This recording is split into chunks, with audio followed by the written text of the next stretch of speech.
It's the JeekLeague Week 3. This is our 4v4 team battle tournament series for Guilty Gear Strive, putting the best of the best against each other in groups to find out who are the best teams in the scene. I'm Jeek. I'm joined with Ganyon. How you feeling, bro? Feeling incredible. Had a super great time at Combo Breaker. Just got back yesterday and ready to lock back in for some more sick Guilty Gear Strive action here at the JeekLeague. We're at week 3 already, so excited to see how these teams have been kind of shaking out here, getting kind of used to what their rosters have to offer at this point, and excited to see some of these matchups right now, especially getting those longer sets, right? Those like first to fives, I think is a really kind of cool, kind of change on your usual tournament experience there. But of course, we have some super fun first to threes as well to get us to that epic point. Yeah, every team set is composed of 2 first to 3 sets and then a first to 5 set structured as home and away teams. The home team being the one who gets to counterpick their opponents. The away team has to declare their lineup 24 hours ahead of time.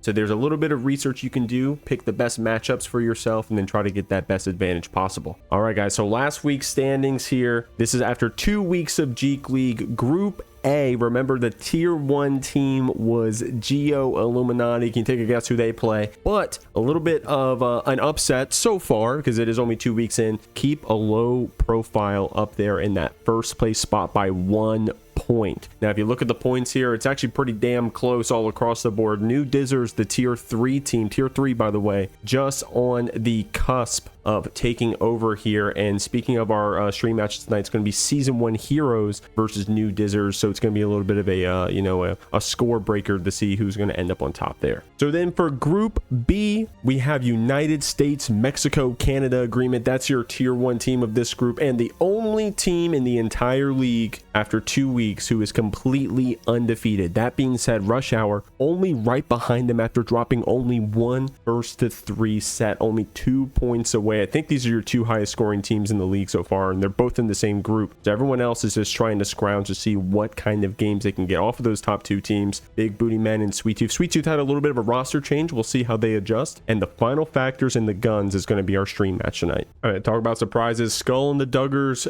are the tier 2 team, one of the tier 2 teams here in group C, and they are taking the lead right now over team factor. Yes, it's only 1 point. Yes, it's only been 2 weeks, but just want to point it out is all. Drain is also here in this on the running for it. Drain and Yokai actually completely even, haven't played each other yet at all, and I believe they are one of our stream matches tonight. I'll have to double check that, but Drain versus Yokai, we'll see how that goes. I think they haven't played each other at all yet, so it would be interesting to see. All right, guys, this is your 4th group. Group D, insert Pickleburger, the tier 1 team with a pretty sizable lead here after 2 weeks, looking pretty good for themselves. Odin's Eye and Off Meta Gaming, they are neck and neck, I'd say. Going to see how that unfolds. Team Bang has been playing very strong as well. Jeekly down there, I know my Jeekly boys and gals going to do well here, going to get some more points, but until then, it's insert Pickleburger leading Group D. Got my display capture here, guys. These are the current stats for the league so far. We're going to talk about some player standings, and we're going to talk about character standings as well. So as you can see, these are just ordered by total number of sets won, and then win percentage. And as you can see, we only got 6 players remaining after 2 weeks that have had 100% participation in their team battle sets and also have gone undefeated. It's gonna be Peluna, Gay Sex Legend, MacMens, Akano, Skullduggers, and Kai Guy 64. I know OMG was hype about that one. They're like, yo, we're on the board. But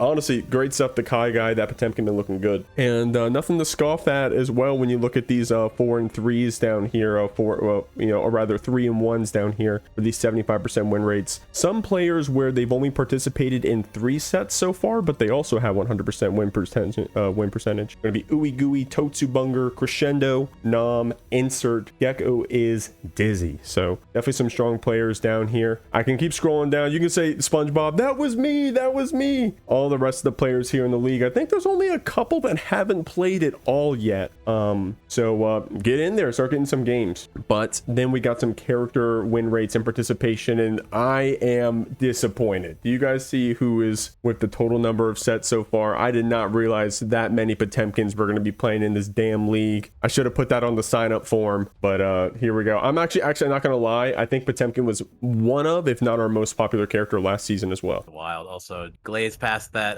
Baiken win rate percentage ratio right there. It's fine. Yeah, it's you know, we won't pick on anyone or call out any names or anything like that, but sometimes you just got like one player who's participating a lot. Unfortunately, they just haven't had a strong start in the league so far, so it kind of tanks it down. And that works in the other way as well. You got someone who's like really carrying, like someone well, I was gonna say like Anji, but we got like 4 really good Anji players. I think it was last season where it was like there were 2 really good Anji players, made that character look broken.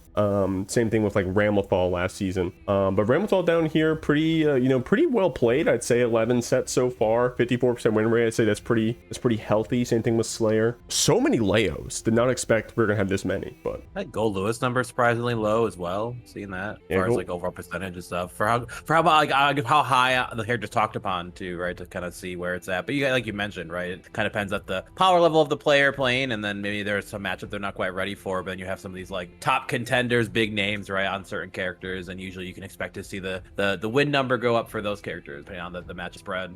Green pointed out something really interesting in the chat. There is an all Giovanna team, and they're not even the top most played character, which is actually super interesting. There's a team where for every match they've played, it's been Giovanna, and Potemkin is still on top. That's interesting. That makes my eyebrows go up like, oh man, are the stats messed up? So I'll have to look at that and see if that's the case or if that's just an interesting fun fact, but funny enough. And then there's only a couple characters that haven't been played at all. This isn't completely accurate because we have had people play Testament as a secondary. Like, last set they picked Testament or something, so I wasn't counting those situations. There's probably a good way for me to count them down the line, and if so I will, but that being said, these characters haven't had a full set played, all 5 of these, and I'm not surprised seeing like Lucy, Testaments, speaking of Asuka, Happy Chaos we banned the first week, so that didn't help him, and on top of that, I think a lot of Happy Chaos players that are entered are on other characters doing well for themselves, by the way. So I don't know if we'll see him again. Abba, are we surprised? So yeah, I mean, down here, definitely not surprised to see the no picks or low picks here. So okay, I made him a secret room in the Discord. It's just called Gagnon Temp Room, and I just have him sitting in there by himself. All right, guys, our first match of the night. It's going to be the Final Factors versus the Guns. We haven't had the Guns yet on stream, but it's going to be Tyde, Skate, Canon, and Shark going up against the Final Factors. Hazel, Octonwoomy, Ion, Gravity Beam, and IceDew. We just saw them last week. We're going to see how they do in this home team spot. It's cozy in here. Appreciate you, homie. Guys, welcome, guys and gals. It's the Final Factors. We just had you last week. We're having you back this week. How you feeling? Awesome sauce. I finally get to play, actually. Last week was a disaster. Yeah, you want to talk about that? So, if I'm not mistaken, we did plan on having Luna play the first of 5 set. Both teams were having some issues getting their players in. So, I think our first of 5 set was not planned at all. It was like Hazel and Float Up or something. So, yeah, Jeek, you want to know what happened? Tell me. Oh my gosh. Okay, I moved, and then my internet went out for a couple days because of a big storm, and then my controller broke, and then I got sick. I'm sorry. I'm still sick, and my controller's still broken, but I'm going power through it. But you've had a week to accept it, so. Oh yeah, I've come to terms with it. I've made my peace. There you go.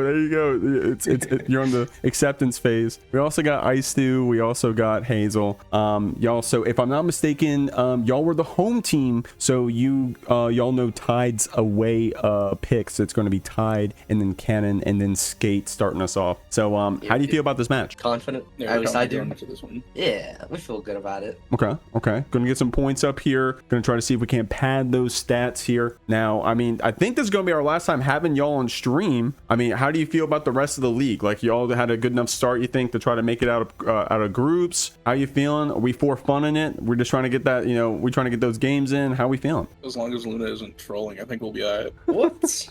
Notice how it's me who has to not be trolling.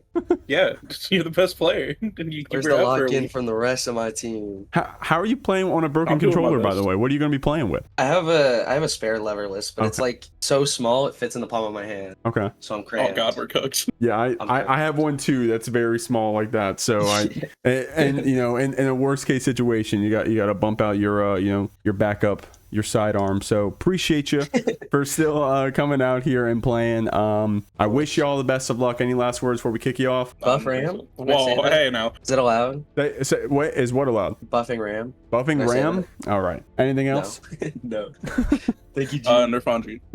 I was Oh, that's a playing. good one. I like that one. Thank y'all for entering. I really appreciate y'all. Good luck in your first match. Thank you, G. Yep. What's going on, the guns? How we feeling? We here. Let's go. I see Canon is muted and playing Marvel Rivals. Is that? Don't worry about it. That's his form of practice. Yeah, that's his warm up. I am not playing Power. Hey, I am here. no judgment.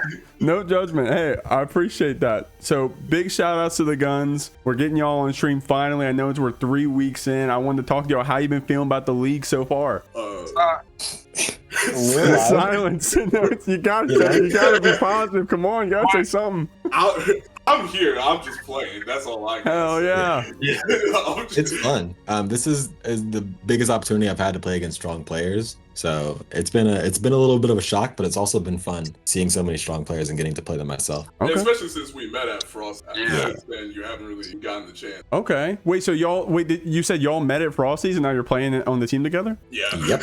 That's fire. That's You actually really sick. watching me get my ass beat by Red I Am Not, and it was like, yeah, I will play.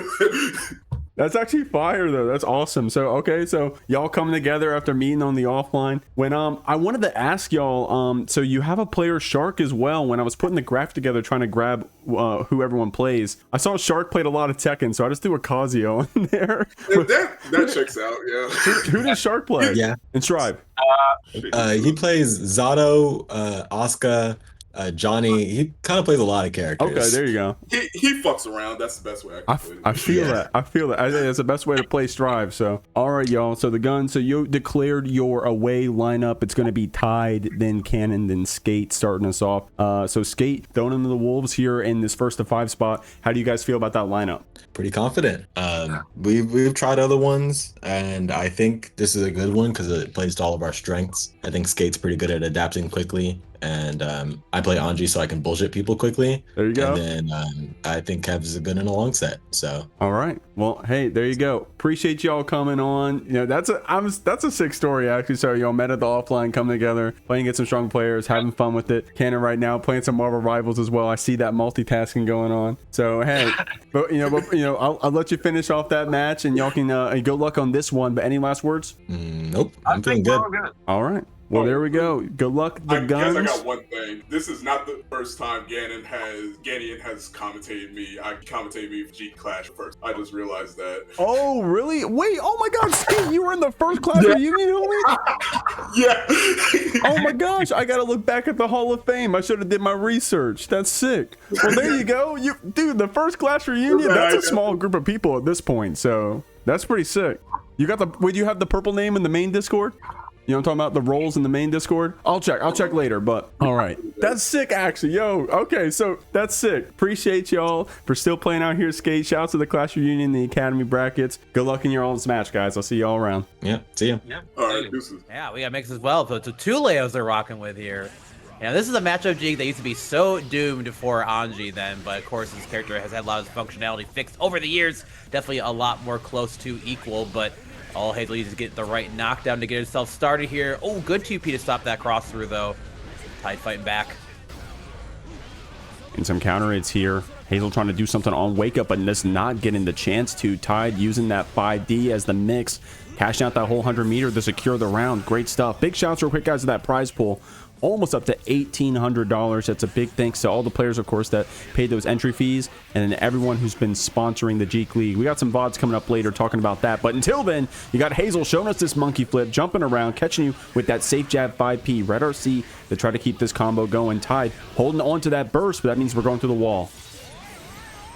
I imagine at this point, Tyde now probably not going to try to use that burst there if they have to. Hazel getting pretty close to theirs, so if you're Tyde right now, you're really just trying to hope you can at least get the burst out of Hazel going for this next round, but this pressure sequence from Anji puts you through the casino, delayed into the low, goes to Tuki, another Jughead, man, double burst baited out here, and Tyde is rewarded with that burst and that first game.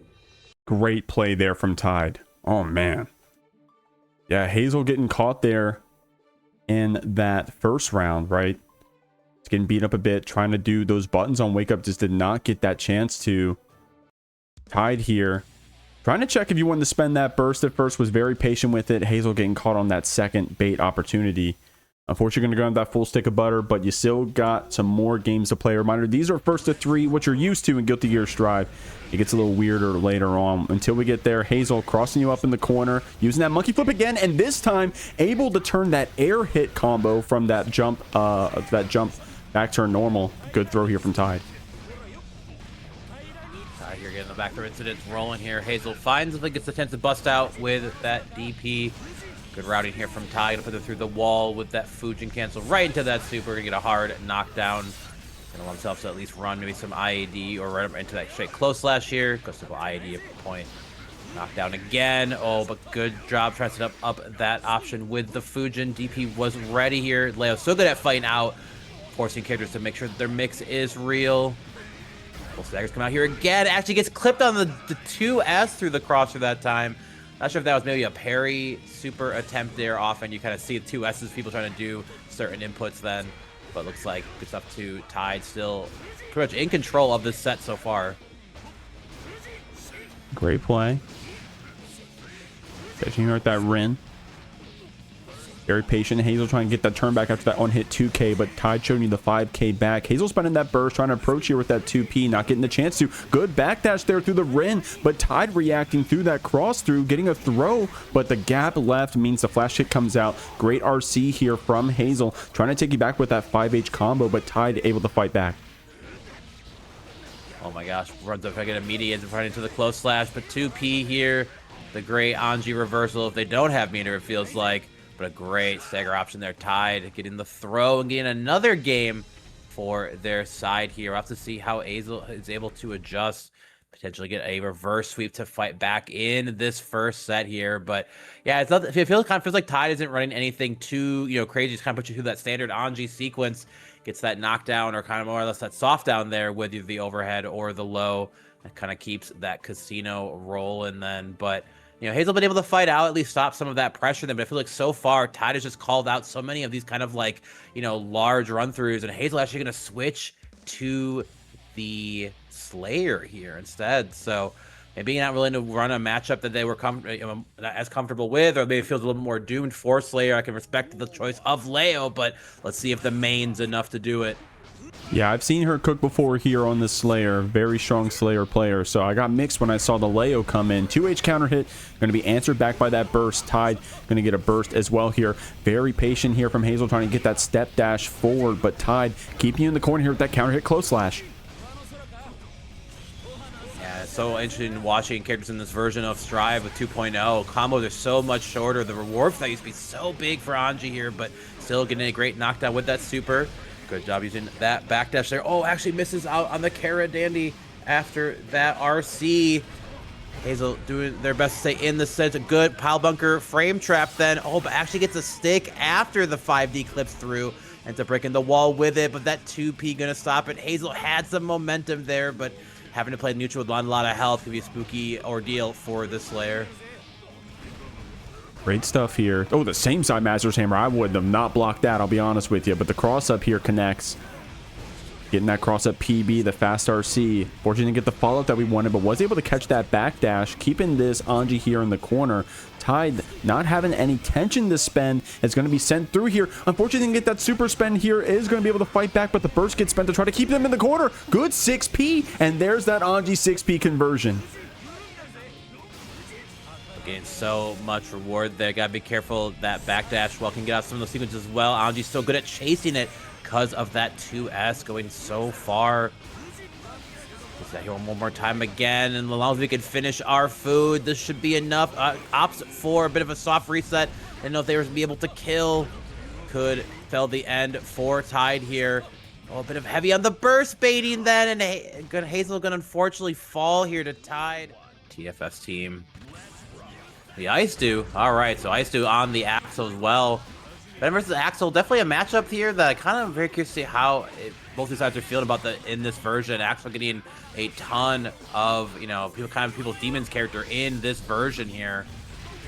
We'll see if IceDew can handle out what this Venom is cooking so far. Right now, IceDew off to a pretty good start here. Has can stuck in this corner. No burst to work with as well again. You're trying to get yourselves in on this Axel. Not going to give you the opportunity. Great routing here. Push you through the wall with that 6P there. IceDew off to a great start. For sure. Great awareness there on that Dark Angel interaction as well. That definitely could have been a way to steal the round back for Canon. But oh my god, getting anti-air from the other side of the screen. No air carcass raid for you, IceDew. Trying to get approach here, but that quick stinger going to catch us, bringing that zoner in here, which is actually kind of unique, right? Axel having some anti-zoning, being able to bring you forward. Great pause there on that deflect shield, and gets the full combo to close it out with that little 2K at the end. Great stuff there from IceDew. Very explosive start. Yeah, definitely that rough feeling, right? You know, you're like, oh, I got the deflect shield to come out, but I got it after the BRC came in there off of that close slash. Wasn't able to get that stick then, but I love that routing choice from IceDew. They put a ton of damage out from this Axel. We'll see how Canon can kind of adjust, but yeah, looking a little bit rough, right? Because you can't kind of needlessly send out those stingers. I imagine if you can at least knock down Axel with a sting, you might be able to put him into an annoying chain thing, but I have to imagine that Rensen definitely does a lot at blowing up this projectile in reverse. So like at a, you know, kind of zoner versus zoner matchup level, it's about knowing, you know, when your activation of your moves or what of your moves can kind of maybe blow up the other character's projectile on the way in. But cancels out with that IDGS and get back thrown for their work here, and now stuck in this corner. Oh, this run up the BRC mix after able to get the 2K conversion. Canon very patient on that burst, spends it when we can, but it meant the damage was already done. The vacuum pulling us in and then getting a punish here. Canon trying to get that RC expenditure, but IceDew, oh, okay, got a little tricky there. IceDew going for the Axel Bomber punish, but was able to get to that other side regardless, and the scramble closes out the round. And not quite able to do it here, but new round, new you. IceDew is looking so good so far, and it kind of looks like Canon is like struggling to kind of find a place to get their footing here in the set. But Axel is such a tough character to kind of stop from doing his game plan, you know, no matter the character in this version. But IceDew could backdash here at least to get some momentum swing back in your corner, but not a lot of health to work with. Sent up that Dark Angel. Get a little bit of mix here as well. Backed off, just kind of see if there are any reversal option. Maybe a deflect shield, no meter to quite work with here. IceDew stuck in this corner, gonna get the bursted out. No trouble right into that command grab of old, but brings in the vacuum and a simple retreating with the JS. Gonna put IceDew up another game as well again here in this 1st to 3. Our second set, of course, still being that 1st to 3 format. And we'll have to see here. GYNS' Canon can't make any of these adjustments right now, but it looks like it's been all IceDew all the time so far. But that's just Axel right now, man. Such a tough character. If you don't have the specific callouts for what he wants to do, you're gonna have a bad time. Yeah, definitely. I mean, there's many characters like that in this game, but Axel, the the pinnacle zoner of, hey, do you know this matchup? Well, get ready, you know. And IceDew, very strong player at converting off of these hits, just like a simple jab right there. Look at this combo, man. That was all off of just 5P, I think it was. Nice stuff here. Canon trying to get that 2-step started with our neutral, but caught with these Rensen's full screen. IceDew zoning you out. Oh my gosh, the net doesn't seem to end. Then not the best conversion with that time stop, but at least push it to the corner. Burst gonna come out. Gonna have to still block out the dark angel. They get a bit of throw for their trouble here. Off to a good start so far. Canon looking much stronger here in this 1st round.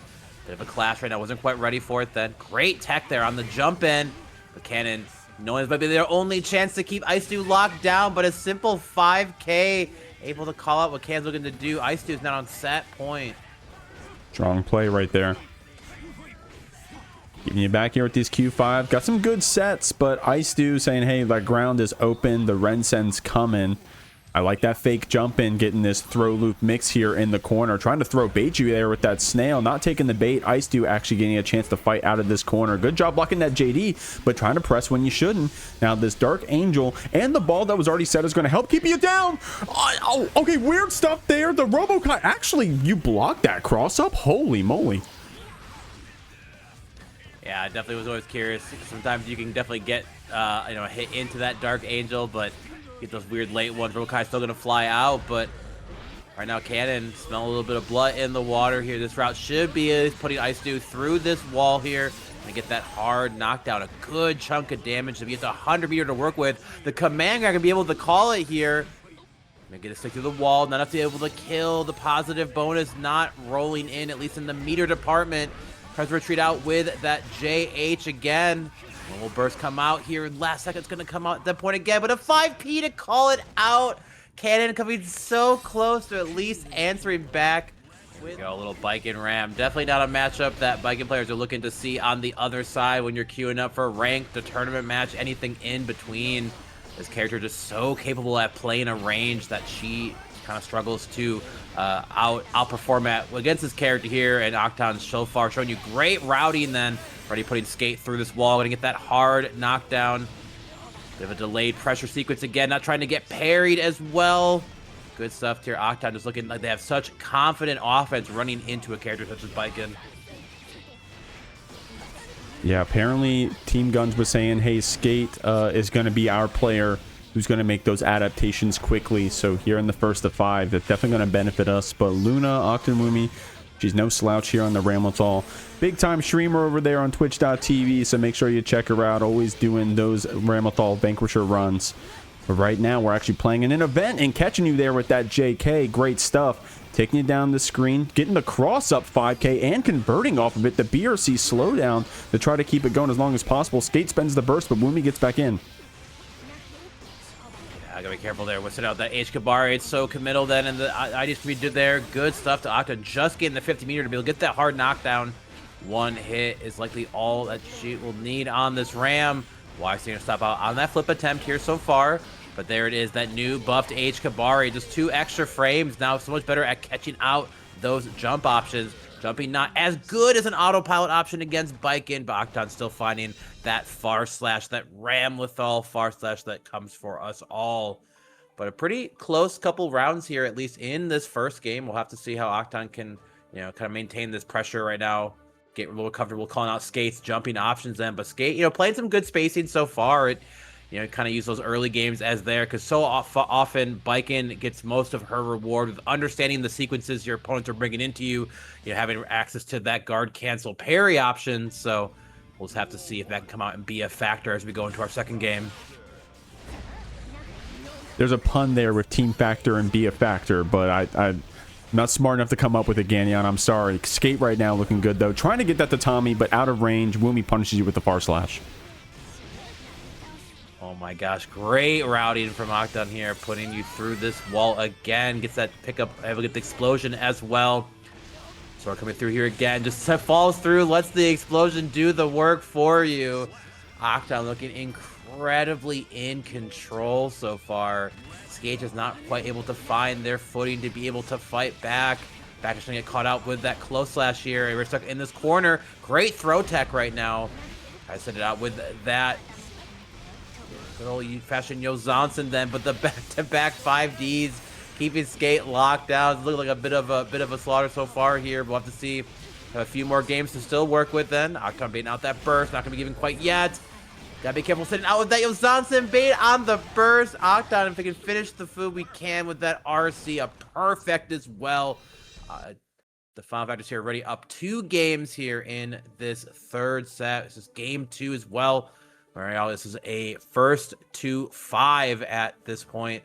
So we'll have to see here if Skate can find what they need to do to be able to answer back. Put some games up on the board for their team, but definitely looking like it's going to be a tall order with what Octonwoomy's bringing in.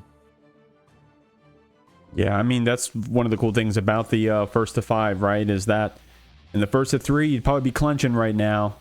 But in the first to 5... I mean, the match just started still, technically, right? So you have that opportunity to come all the way back. We've seen it before here in the JeekLeague. We're going to have it here today. Counter hit far slash, looking good. Woomy, patient. On that burst spend, that FD was very well used because it kept you back. I love how we didn't follow up the H-cab with the threat of that S-sword pop potentially. Skate, however, in the corner here. Going to have to block it out, but spends the burst there after the H-sword connects. Absolutely there. Skate, good job trying to keep this sequence going. Could have actually gotten a full combo off that air hit H-Kabari. But I'll go for the second time there as well. Love the recognition. Definitely need to be more ready for these new conversions that Baiken has in this version. But Octon ready has to get pushed to this wall here. Likely be able to put you through it if they choose. Not going to be enough to kill. Kind of back to neutral again. But Ram so comfortable at playing neutral against Baiken. 5k6h here, and the simple low gonna go into that explosion. Octon already off to a great start here in game 3. No real burst to work with again, but let's see. Skate is just kind of finding a couple of these hits that they're looking for, but converting right now with Baiken can be so tough in this version if you're not looking for those specific call-outs again. But hey, there's that strong far slash. Tries to do the parry on the wake up, yeah, but the sword was ready. That's a projectile, buddy. Yeah, Woomy doing some very oppressive Ramlethal looping here, keeping you in the corner. Didn't get that sword pop. So now we're down 1, but we do got this Baiken in the corner. That being said, Skate with some very well-placed far slashes in general, not just right there. Trying to dance around this far slash from Luna. The burst does come out. The bait does not connect, but nice placing on that Ondo. Skate trying to do a well-spaced H-Kabari. But Luna, one step ahead of you, put out that Ondo to close out the round. Yeah, we're just seeing such like strong, like, you know, comfortable piloting and routing here from Octon, and just kind of also bringing in those occasional, you know, sword tosses there on the wake up, not having to interact with that parry. And we're just kind of seeing like really no use of that GCP. So much of Baiken in her current state, because aspects of her kit have been toned down on those knockdowns. Like, if you cannot make your opponent afraid to run pressure on you of the fear of getting their turn turned around, like, this character definitely kind of struggles in a lot of ways. My gosh, the 6p on landing, challenging out that far slash. Bit of a bait there as well at the end. And Skate just stuck in this corner. The throw loops coming in heavy. It looks like Octon was watching the Street Fighter 6 finals there. Combo breaker right now. Gonna put them through this wall here. Just not able to quite see any change of the winds here.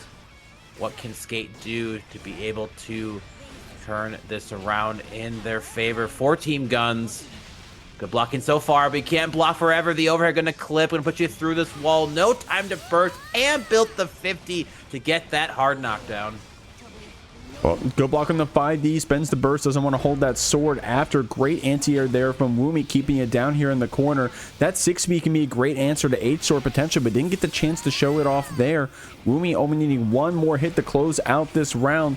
The H-sword to try to loop that pressure, goes for the throw bait and converts off of it, getting another perfect here to go up 4-0. Yeah, Woomy just, you can just tell, right? You can just tell this is a well-piloted, high-caliber player on this Ramlethal, and the confidence to go for the IAD JD there with Ram at that wall break. You know, normally I was like, oh no, don't do your safe jump pressure against Baiken. You know, she'll parry you, but if you've run stuff for, you know, 3+ games at this point of working around parry, you can definitely get away with some of those things normally Baiken turns off for you to be able to do. We are at game 5 now, 4 in the favor for the final factors. We'll have to see if Skate can find it in there. And unfortunately, losing your burst at the start is definitely not what you're hoping for if you're cheering on for Team GYNS. Not only do you lose your burst, but half your life points as well through it. There's a bit of a space parry here again. Oh, we're hitting the loops as well. All right, Skate, you won in my book, gamer. Yeah, that was crazy, actually, keeping that one up. Luna getting that chance to get out of the corner. Definitely, you know, a little costly. I guess you have to spend 50, but a very interesting way to get out with that flip kick PRC. Skate getting caught with that low. Woomy having this super in the back pocket. Skate gonna get this burst back. I don't expect we'll spend it here. Doesn't even get the chance as Luna throws you to close out that round and put herself on the set point. Yeah, we'll have have to see. You know, Skate's kind of showing some really good defensive options. We hit a few of those ranged parries as well to get more of their turn back, but yeah, Woomy just has such strong offense here. Skate has not been able to slow this down at all. Burst speed spent already here by Skate. Maybe the last burst of your run tonight. But the Morto Bato going to put you through that wall again. What can we possibly do to stop it? I love taking advantage of that S-Sword. Power Explosions to get it going here. Scaled a little bit in the combo. Baiken also built a little bit different here. OTG going to come through. Actually, don't even know if it's going to be clip enough. It is close enough to actually work. Oh my gosh. Please nerf Gold Burst. We need this to be gone at this point. But Octonwoomy singing the praises of their choices and looking damn clean for the final factors, taking this third set 5-0. Guys, I'm joined with Ganion from CounterHitFGC. I've known them as a, just a good friend, hanging out in the Guilty Gear Strive scene, the fighting game scene, playing games with them, hanging out, commentating a lot with him. Shouts to those 2 XKO brackets we were running, man. But yeah, Ganion's been out here commentating the fighting game scene, but also supporting his org over there in Wisconsin. It's going to be CounterHitFGC. How you feeling, bro? Dude, it's super great to be here and be able to talk about this. You know, it was something that I didn't think I would find myself doing again in my lifetime. I used to actually run a group way back in the day for a different video game known as League of Legends. And I was like, after I was done with that, it's like, I am never going to organize anything ever again. And here I am, now organizing something new again. But shout outs to the wonderful FGC scene, not only from where I started from in Colorado, eventually moved to in Michigan and met a lot of awesome people there, but then had the opportunity to come to Green Bay, Wisconsin, and meet some wonderful, wonderful people from all across the northeastern part of Wisconsin there, also known as the Fox Valleys. But yeah, it's an incredibly cool little group we have here. We took over this scene from someone who actually also is another one of the sponsors there with the Two Bridges events. So that is Kiwi or Craig. And Kiwi kind of had some more aspirations, want to do bigger things for not only our region and Wisconsin as a whole. But he kind of had the opportunity to meet both myself and Void, who's one of your wonderful mods as well. And kind of approached us with the opportunity of taking over the local to help run it, but also with some other ideas about, hey, we want to do a little bit more, and not just to have you two be the ones to run it, but what if we have like an org or a group of people put together there, so that way then you don't always have to be on the hook to do it stuff, or if you have to be out for a weekend, and other people can step up and do it there. But that's kind of how the birth of CounterHitFGC happened. And a little bit about the group. Yeah, I mean, like, basically our group is just, there we run a bi-weekly here in Green Bay, Wisconsin, at the Edge VR Arcade and Lounge there.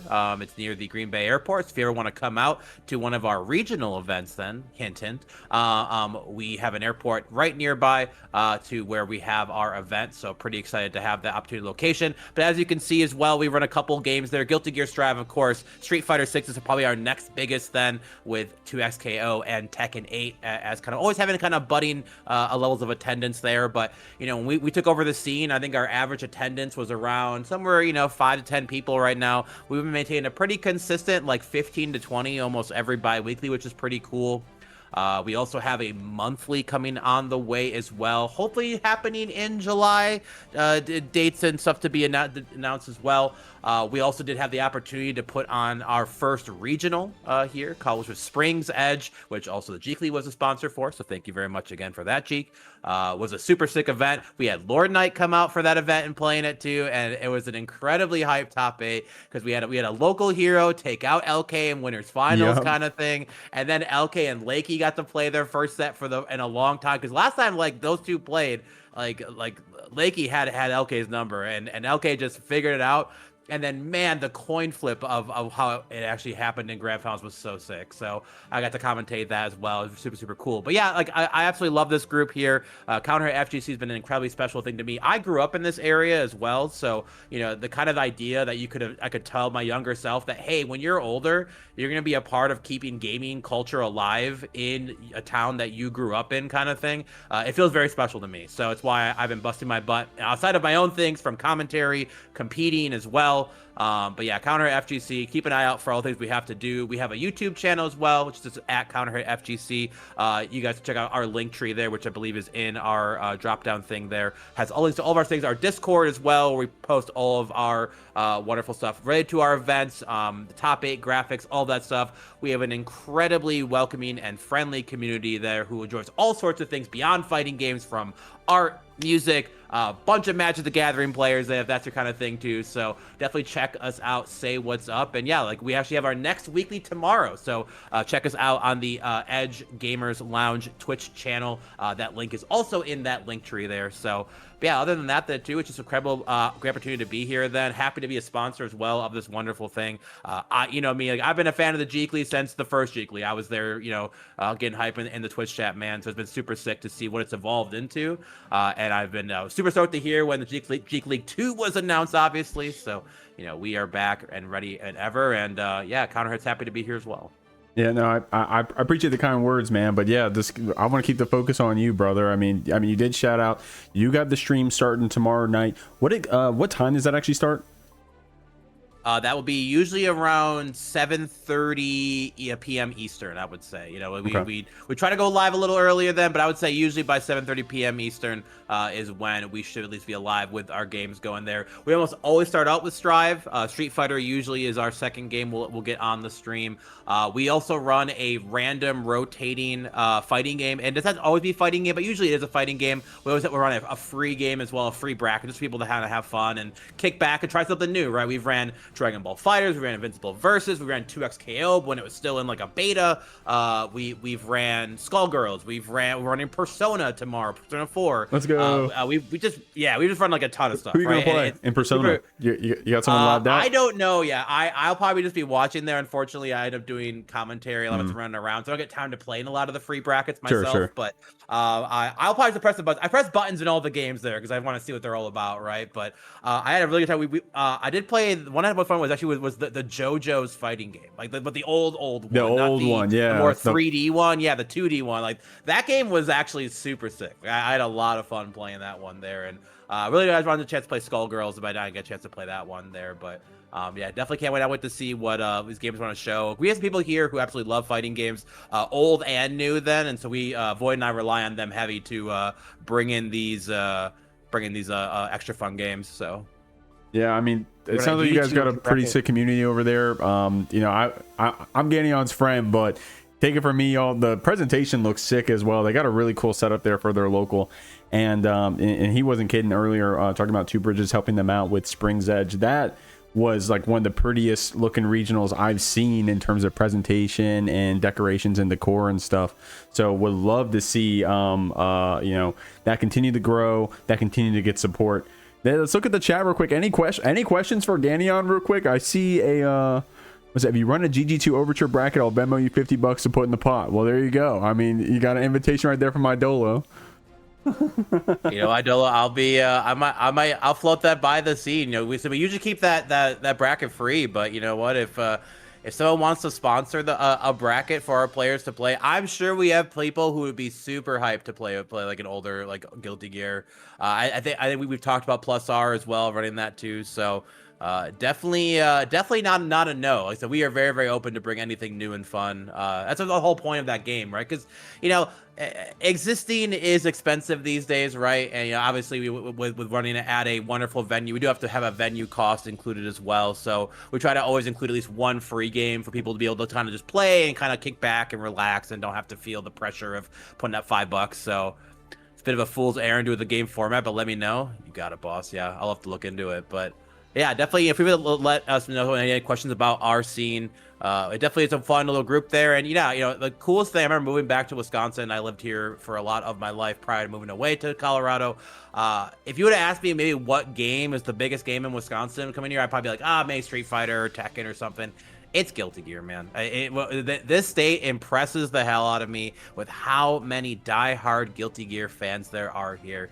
It is absolutely insane. You know, we have tons of super strong players. A lot of them doing incredibly well at Combo Breaker as well. Shouts to all the wonderful players then from both the Milwaukee and Madison scenes here too. I mostly represent the kind of the Green Bay, Fox Valley, northern part of Wisconsin, but all those scenes there as well, both Magic 4 and Walk Gaming. Then incredibly awesome people. Then they also run incredibly great groups, and definitely be sure to check out their events here. Of course, if you haven't heard of Cream City Convergence, I'm gonna do a free shill for them just because I love this event so much. That is Milwaukee, Wisconsin's biggest regional. They were actually picked up for the Capcom Cup. I think it was 2 years ago. I want to say, awesome. Which brought a lot of people out here. We had people like Mena RD and like Knuckle and all these big names just in Milwaukee, Wisconsin, right? If you guys don't know Wisconsin, there's a lot of cool things to do here, but usually it's known for cheese and beer, right? So to have these kind of people here coming out to Wisconsin and the Midwest, that was pretty damn cool to see. So you watch Essence be tech. Yeah, Essence, incredibly goated Geo player. Shouts to Essence there. Kicked my butt at a Madison Regional. I think it was just last month as well. So definitely a player to look out for here. Lakey's Wisconsin as well. So, definitely, a name that you see in tons of the Jeeklies. Then shouts to them. They had a pretty decent run here as well at Combo Breaker. So, but yeah, other than that, it's been an incredibly good pleasure to be a part of this here, not only from, the fighting game side, but to see it kind of be supported and, I don't know, see this thing grow, man. Like, I don't know, like this org started as just kind of like a fun, I would say fun. There was definitely always a plan, shout outs to Kiwi once again for putting together a pretty strong team between myself, Void.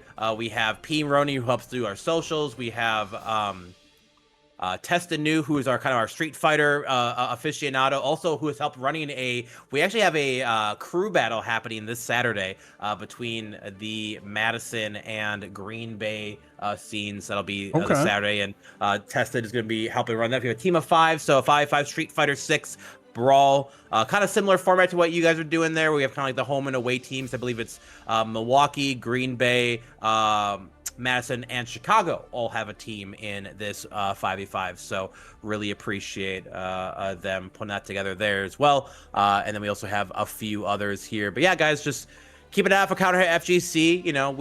Our goal, of course, is to really just make sure that we run a good scene and support everything we can here at the local level then. But, we're posting all of our VODs on our YouTube as well. We have some fun content planned, maybe from the future. Then we have some really, really passionate people at our local who want to help us out. So definitely keep an eye out for maybe some more content from us here. Kind of more on the fun side then. But first and foremost, our goal is just, to have a good time, put on and show off what this scene can do. So appreciate you being one of the sponsors, getting on. Appreciate you helping out with the commentary tonight and taking a second to talk about what you do, man.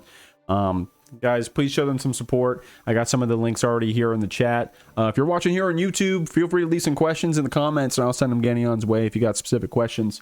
Outside of that, man, we're going to roll back to some matches, but any last words? Just, shouts to everyone here involved. Shouts to all the mods. Shouts to Jeek, of course, running this dang event. And make sure to keep an eye out for a bigger announcement, which will be Autumn's Edge, our fall regional, October 17th. Hoping to have some big names at that one too. So, keep an eye out on our socials. They're coming up soon. Show them some support, y'all. That's Ganion from CounterHitFGC. Appreciate you, man. We'll go back to the games.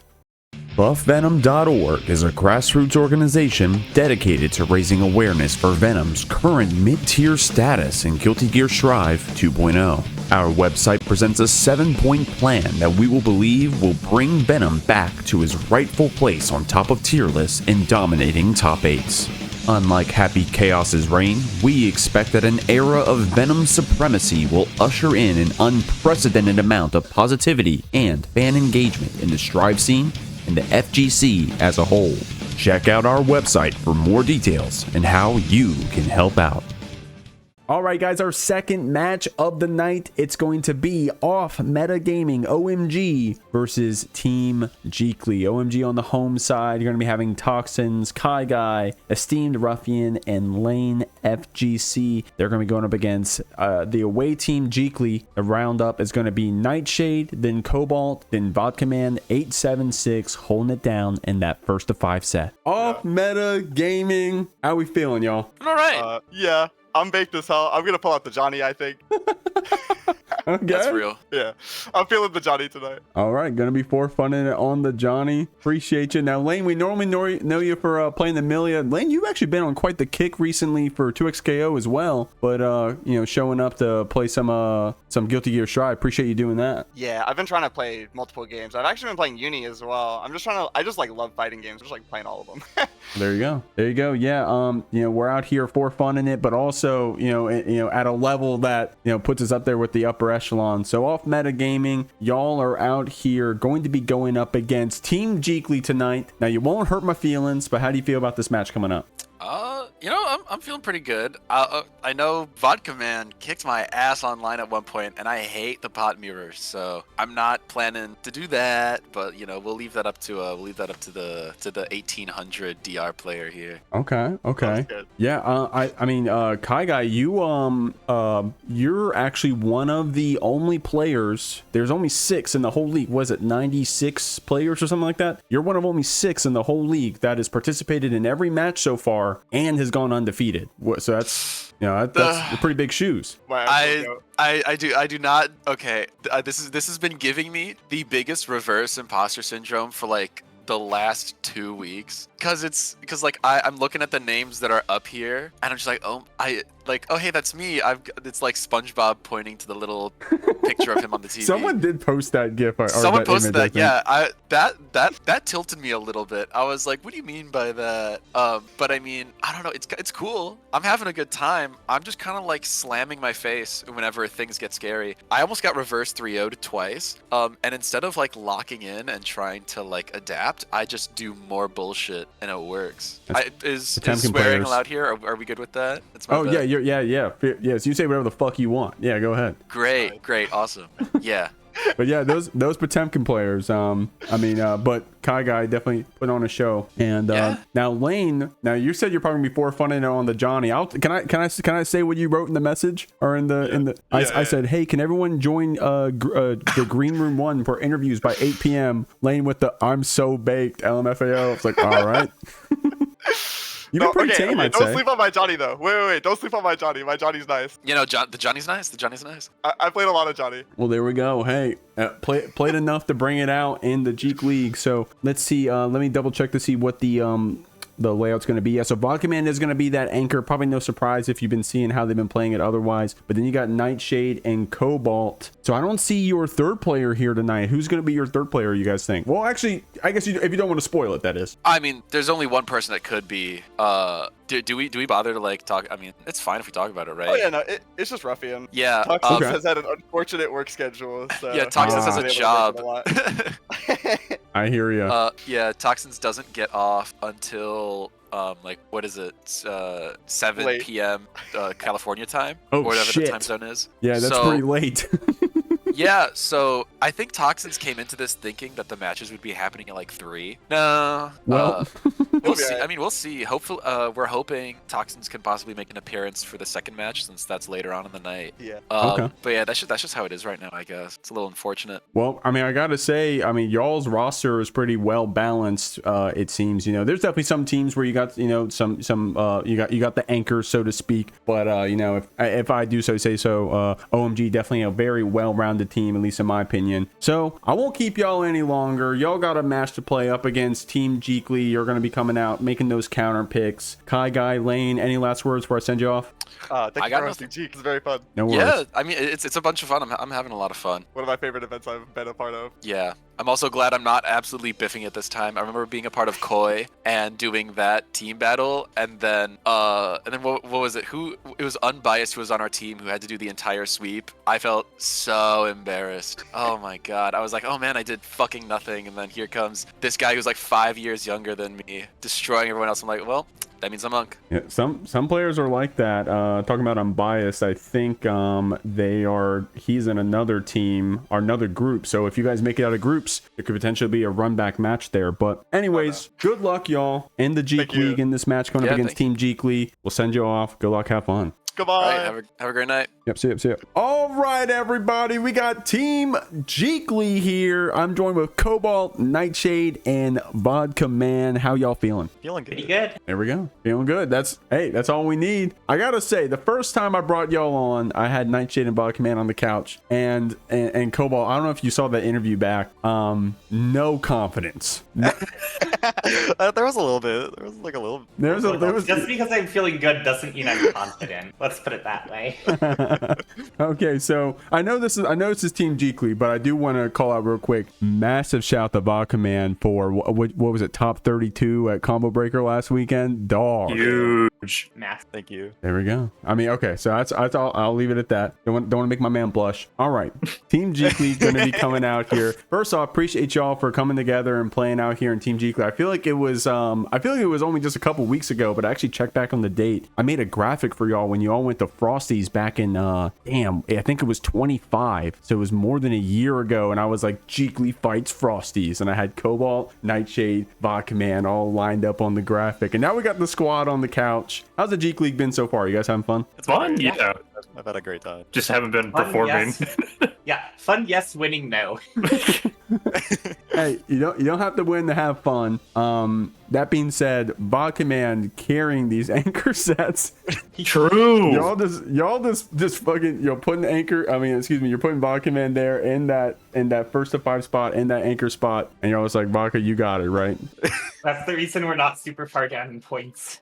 Yeah, actually, Just let him do all the work. I closed out of the website, but if you guys do exclamation point bracket, you can see the challenge and see everyone's scores. And Team Jeekly doing pretty well for scores. Like, so you see like the actual like games played, but you got to check out the scores because there's actually some strategy there in terms of where you're putting your players, trying to get the best matchups, the best lineup. Sometimes just putting your best player there in that anchor spot, try to secure as many points as possible, and those add up at the end of the season. So, but y'all going to be coming up against Team OMG. Lineup's gonna be Nightshade, Cobalt, Vodka Man in that anchor spot. I'm gonna talk. Where's Domo? Where's the Faust? Y'all this what? Is he working for free? What's going on? Too busy playing Marathon. I don't know what to say. Yeah, he's too busy playing Marathon. Damn. Gotta get Domo on the sticks. I saw him. I have him added on Steam. I did see him boot up Strive. I'll call him out earlier. So maybe in training mode. What does Faust do? But no, big shout out to Domo also on the team as well. Gotta see what y'all have lined up. So you're gonna be going up against OMG. How do you feel about that matchup specifically? I think all of those characters are miserable for me to fight, but I'm gonna go out there and have fun. Well, there you go. Lane did leak that she may be pulling up actually on the Johnny. So yeah. So well, I mean, I don't know. Maybe she's gonna mix us, but we'll see. We'll see what she pulls up on. But I won't keep y'all any longer. Team Jeekly, this is my squad out here, y'all. I know, appreciate y'all for even signing up and wanting to play, and y'all been kicking ass. I'm excited to see how how the rest of the season goes. Before I send you off to OMG, any last words? Up Testament. Testament. Sign up for the Jeekly on Friday nights. Hey, That's there you true, go. I'll hit your PayPal after this, Nightshade. Thank y'all very much. Thank y'all very much, and good luck in your match. Thank you so much. Okay, which one of these teams is the shonen protagonist's tragically slain mentor? And which one of these teams seems evil, but is fighting to make a better world? Yo, Idol, you want to do the interviews next week? Yeah. Idol, you want to do the interviews next week, bro? Yeah. Yeah, and Soul, Potemkin, two characters that have been fighting for many Guilty Gears at this point, but in this version of Strive, you're kind of looking at a version of Potemkin that is still, maybe not the best version he's ever been of himself right now, but still an incredibly strong character in here. Whereas Soul is kind of like, most people are kind of on this opinion right now that Soul is in a bit of a rough place as far as his place in the meta. But don't let that fool you. If the character can hit you, it is definitely gonna hurt. But Kaga off to a really good start so far. Nightshade had to spend out that burst just to get a little bit of their turn back right now. But Kaga just kind of, playing that zoner Potemkin right now, keeping Nightshade out, a bit of clipping there. Good 2D to get the knockdown. Try to bait out a DP on the wake up, and a simple 2D into that overhead. Coming out here for Kaga, getting them that first round. Nice stuff. And with a good anti-air right there as well, able to react with that 5P to put you down here in the corner. I love that combo, 5P linking into 2S. Using those plus frames at guard crush to get a pot buster throw here. Spending that meter as well. Didn't get the wall break, but trying to keep Nightshade in the corner. Great approach to get out, though. Gotta say, Nightshade having 50 tension to play with. Probably gonna look for a chance to get in with a Bringer or a Vortex. But before then, KyGuy slamming you down. Good trade hit, pays off for Nightshade. You get that fast RC with the burst to put you into the corner and a simple meaty 5P to be able to take it. Just hold this mid real quick. So, but there we go. Good stuff there. KyGuy just looking pretty confident in most of their button choices. And yeah, Potemkin just, you know, still a character to be feared in this version, unless you feel like you have that matchup figured out. But yeah, you know, that walk speed definitely compensating incredibly well for some of the things he lost coming into this version. But we'll see if Nightshade here can kind of look deeper there. Definitely had some good sequences so far, some pretty good button choices in them, but the RPS has been going all KyGuy so far. Let's get into our game 2 here. KyGuy already has Nightshade push this corner. Gonna have to spend that burst, that 2S counter hit. Definitely can be scared there, but the backdash gonna call out that meaty option, then get thrown for their troubles. Now stuck in the corner on the other side of it there, but great DP to bust out. Trade hit here, though, from KyGuy. Very good with these preemptive buttons. Getting 6P, maybe possibly wanted a buster there. Going to be caught here on this backdash. Nightshade, unfortunately, not getting that route that we expected with that BRC. With these Gunflame feints, though, we're able to buy a lot of space. Good preemptive defense there from KyGuy, representing that 6P on the Fafnir. Gets a chance to put up this Gigantor Kai, but there's the Vortex under Nightshade with a good call out. Oh my gosh, and the back throw again. Gotta make sure you go a little bit deeper just to be on the safe side, but KyGuy here just looking so in control, just kind of essentially, you know, it's not even aspects of the neutral. It just feels like Nightshade is getting a couple of the hits they're looking for, but the backdash actually being caught out by the held 5D and getting a full route. That hard knockdown coming in with the positive bonus. Oh my god, and the BRC drift just to make that a meaty Potemkin buster. KyGuy is off to the races right now and already up 2-0. Yeah, KyGuy was saying, you know, I pointed out the stats and I said, hey, you know, not trying to get in your head or nothing, you know, talking about KyGuy being undefeated. But then they said, you know, they've been feeling that imposter syndrome. But I got to say, so far, off to a great start. Got to see what we have here. Nightshade, of course, showing you some strong play right there. Was able to answer back that Gigantor Kai. Able to steal a lot of space with those Gunflame feints. But KyGuy knows when to press, knows when to challenge those, you know, those fake moments, so to speak, in offense. But hey, nice read there on that Buster attempt. Nightshade getting this sweet spot Sidewinder, taking to the corner. Absolutely. And actually forced the burst out of KyGuy here. First burst war that Nightshade has won so far in this set. So see some good adjustments here, at least for what we need. Gonna jump over that Gunflame. Bit of a trade there, back to that neutral standpoint again. This just works so well for what Potemkin wants to do. You know, Soul kind of has to work around the character he is fighting against, picking the right options to get in with some of these neutral skips. But a 5H counter hit, get ourselves going here. Good air route can actually be dropped, unfortunately, but Nightshade looking pretty darn good so far here. 6H into 6H. Fast RC was not enough to kill. No meter behind it. This could be spooky. 100 meter here for KyGuy to work with. What's going to be used? Sends it out with the Bandit Bringer. Nightshade going up for their first round again. Love seeing this bounce back. It was the air stall to beat that 6P attempt. You saw KyGuy was looking for the anti-air, but Nightshade a layer ahead of you. That being said, looks like the Potemkins had a great round start and an anti-air back that Nightshade did not want to hold. Spent the burst, but that 2D from full screen. KyGuy whiffing that 6K is almost a setup. Didn't get the grab we expected, so Nightshade gets a chance to anti-air out of the corner. Oh my god, but Shimmy Neutron in the flesh is here. Great job there at spacing from Nightshade. KyGuy stuck in this corner now. Health bar starting to dwindle down here. Full burst to work with that, so Nightshade gets the hit. KyGuy will have to spend it out to get them off him, but not a lot of health to work with here. Anything to be able to do it, and the armor to fight through the tackle coming out here again. KyGuy answering back, and now has himself on set point. Gonna whiff out on that Potemkin Buster here. Nightshade looking for exactly this. Great spacing here to chase out that backdash again. Multiple overheads coming out, but a great 5P to fight back from KyGuy. Well, trying to go for our own air stall here on that Potemkin with the double jump. Nightshade giving that space back. KyGuy having that tension to spend as well. Got to be careful about maybe a PRC jump scare here on that pop buster. But oh, a great use of that 2D. Nightshade very good user of that low button to be preemptive here, even against Potemkin. Full stick of butter here on the side of Kai Guy. Going to pull up with that delay PRC. Catches you with the low. Nightshade getting anti-air here in the corner. Does have that burst to spend if Kai Guy doesn't get the bait. Nice 6H red RC to get out of the corner here. Absolutely, Nightshade fighting back, doing their absolute best. There's 100 meter to work at here. Kai Guy sends it out with that head after. Still has 50 to work with again. Well, we see a window maybe to work it out there, but a good 2D working around that 6H. Low profiling with the best of them. Nightshade saying no goose egg on this side here of our first set. Getting a game back and taking us to a game 4. You love to see it. All of our sets in that first one, of course, tonight were either 3-0, 3-0, or 5-0. So happy to see here Nightshade helping us break that mold then, and we're getting more than our minimum games. Nice stuff out here. Nightshade putting on a show. Loves doing that 2D, bro. I've been playing him in friendlies at the local. Shout out to the KM local on Thursdays. And that 2D, bro, got me fuming sometimes. And hopefully doing the same here to Kai Guy. You know who I'm rooting for. Is it a secret, y'all? Nice job blocking that cross up. The Gunflame feint, letting us get some space. Kai Guy with a good backdash. Oh, great success there. Nightshade looking so much more confident in some of these button presses here. And kind of getting a bit of a read on what Kai Guy's looking to do in the neutral. You said it before, G, because that's not Kai Guy's first loss, at least in the League so far. But a heavenly Potemkin buster. All the confidence we need. Who cares if the score goes down as long as the game winning goes up.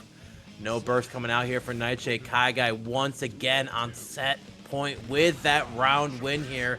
But a good burst advantage here for Nightshade at least. A little better option to send it out here of it, but a good 2P to mash out. There's that burst being spent. Not a lot of damage coming out here, but Nightshade is trying to keep the momentum.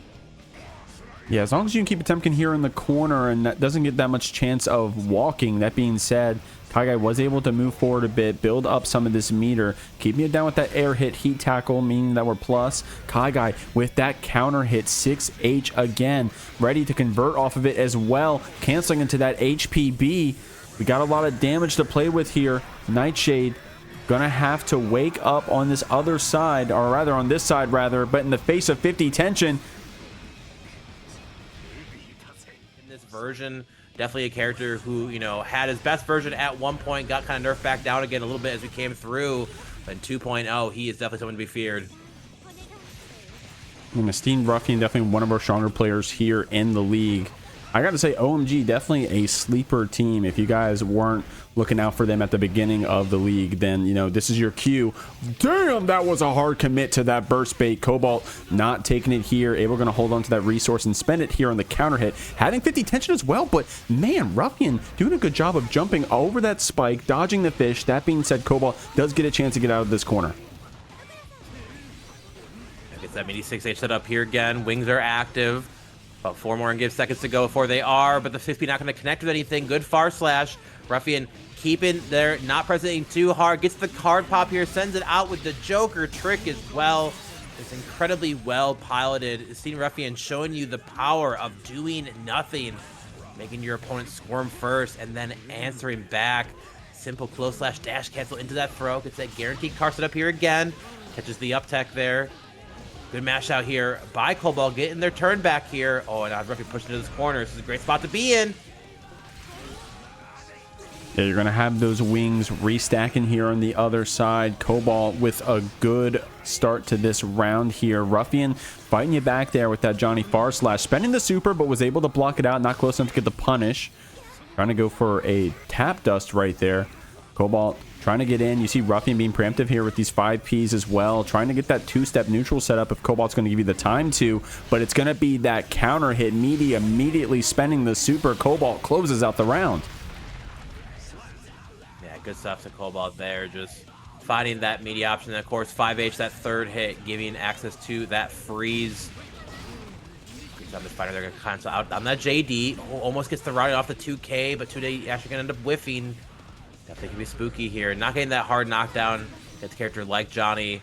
You know, Dizzy being so much set play. Once you can at least get the knockdown going with those wings. They're going to throw, set up a meaty fish likely here. Oh, but runs it in a bit early. Gets the throw reset again. The clock is ticking here. Wings should be active right away now. Enough to get with the OTG and the kill, and it is good stuff to Cobalt here. Gonna take that first game. Nice stuff, man. I know if I'm fighting a Dizzy, by the time they hit me with that second throw and the wings haven't procced yet, I'm waking up going, oh my god. Ruffian, very patient there. Didn't commit to anything too crazy. Actually, it did say punish. I wonder actually what that was right there. So maybe Ruffian did try to get up and say, hey, I'm trying to press a button here on this wake up. Not going to let Cobalt do anything for free. Maybe trying to go for a fuzzy option. But that throw was too quick. Cobalt committed to it and closed out that first game here with the Dizzy Wings.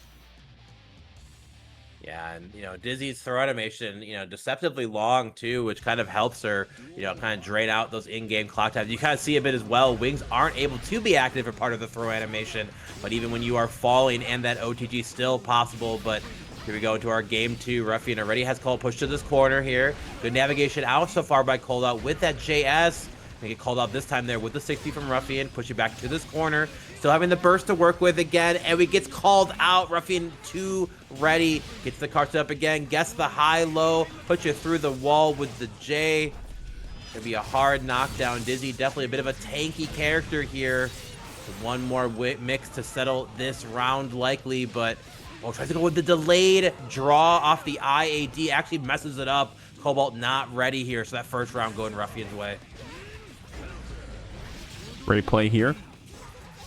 Catching some of these stagger slash normals, but throwing the meaty attempt there. Cobalt saying, hey, you got to keep those perfect against me, homie. At least against my 2-frame back throw. Gonna put you down there with that Michael sword, chasing down the screen. Good tech that does get rid of the wings here. I like how Ruffian is trying to approach with the cards, and if one isn't in range, they're not as scared to put down another. That being said, Cobalt got you here with the wings applied, the fish to keep you down. Ruffian, nice challenge there with the far slash. Gonna keep running this pressure with the counter hit.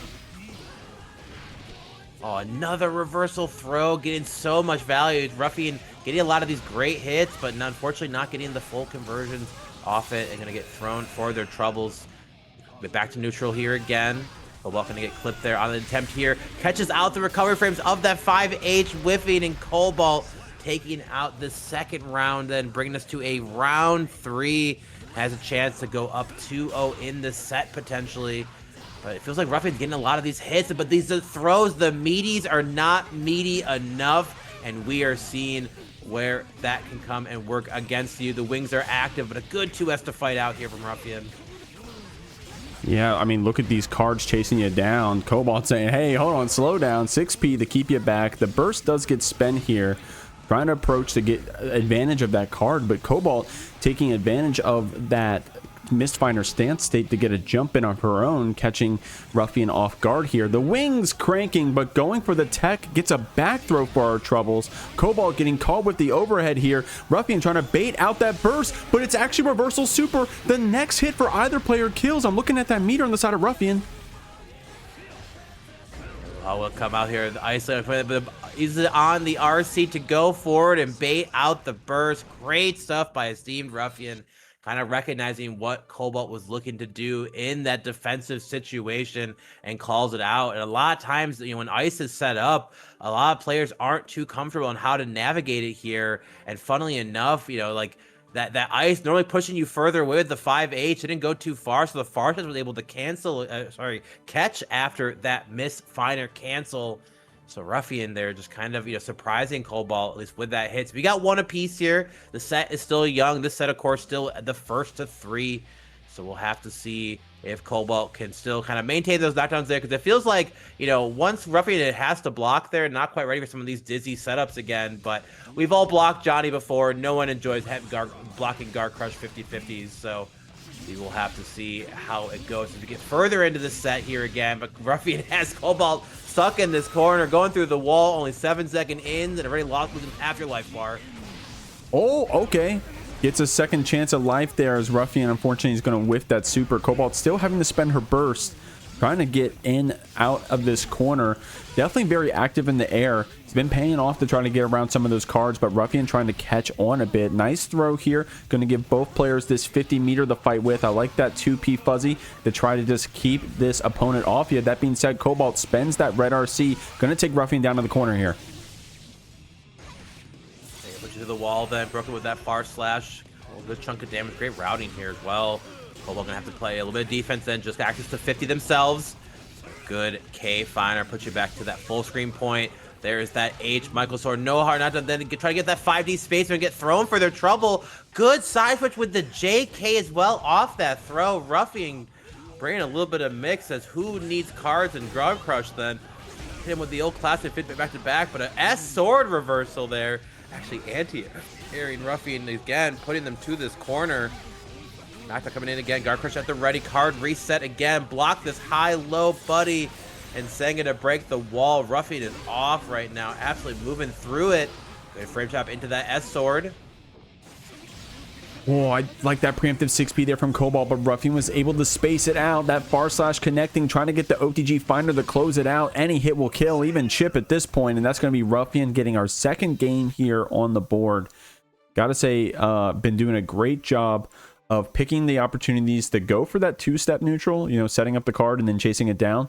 And also, when Cobalt wants to, you know, okay, well, he's going to set the card so then I can play, I can do this, I can do that. No, actually being preemptive and chasing you down, especially with those K Finers. So strong stuff there, Ruffian. Up 2-1 here. Gonna see what we got. Definitely been having some close rounds here from this Dizzy. Cobalt, gonna see what she has here going into this game 4. Yeah, and it feels like Cobalt actually navigated a lot of aspects of this matchup as well. I have to imagine Johnny probably piles pretty well into Dizzy, you know, even in this version. Dizzy getting a lot of great kind of quality of life buffs and a few aspects that have changed with those fishes, being able to kind of push them either further or behind you when you do activate them. But, you know, unfortunately, Cobalt has to guess about as honestly as you can in a matchup like this. Burst already being spent there about 10 seconds into this round. Get a full hit here. No meter to cancel off that 5D.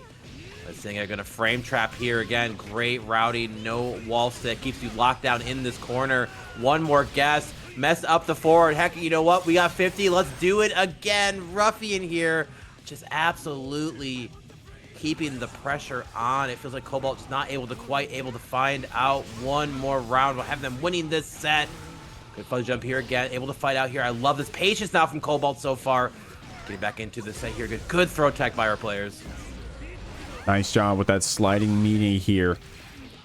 The fight back against Ruffian despite even the burst spend as well. Gonna see what we can do here with these wings. Ruffian been doing a good job in some of these later wing attempts to try to challenge you. You saw that 6K was a nice hard call out to that. But the wings have popped. The whip grab. Nice spacing there from Cobalt. Able to take out Ruffian. Still set point for the Johnny, but a great play right there with the wings. I love that from Cobalt. Just the patience to like run up, let the wings do the work for you, and kind of give this idea of looking for the throw, right? Dizzy players so comfortable going for throws with those wings, but here in this third round, Ruffian trying to find the hit they're looking for, but burst advantage in Cobalt's favor now.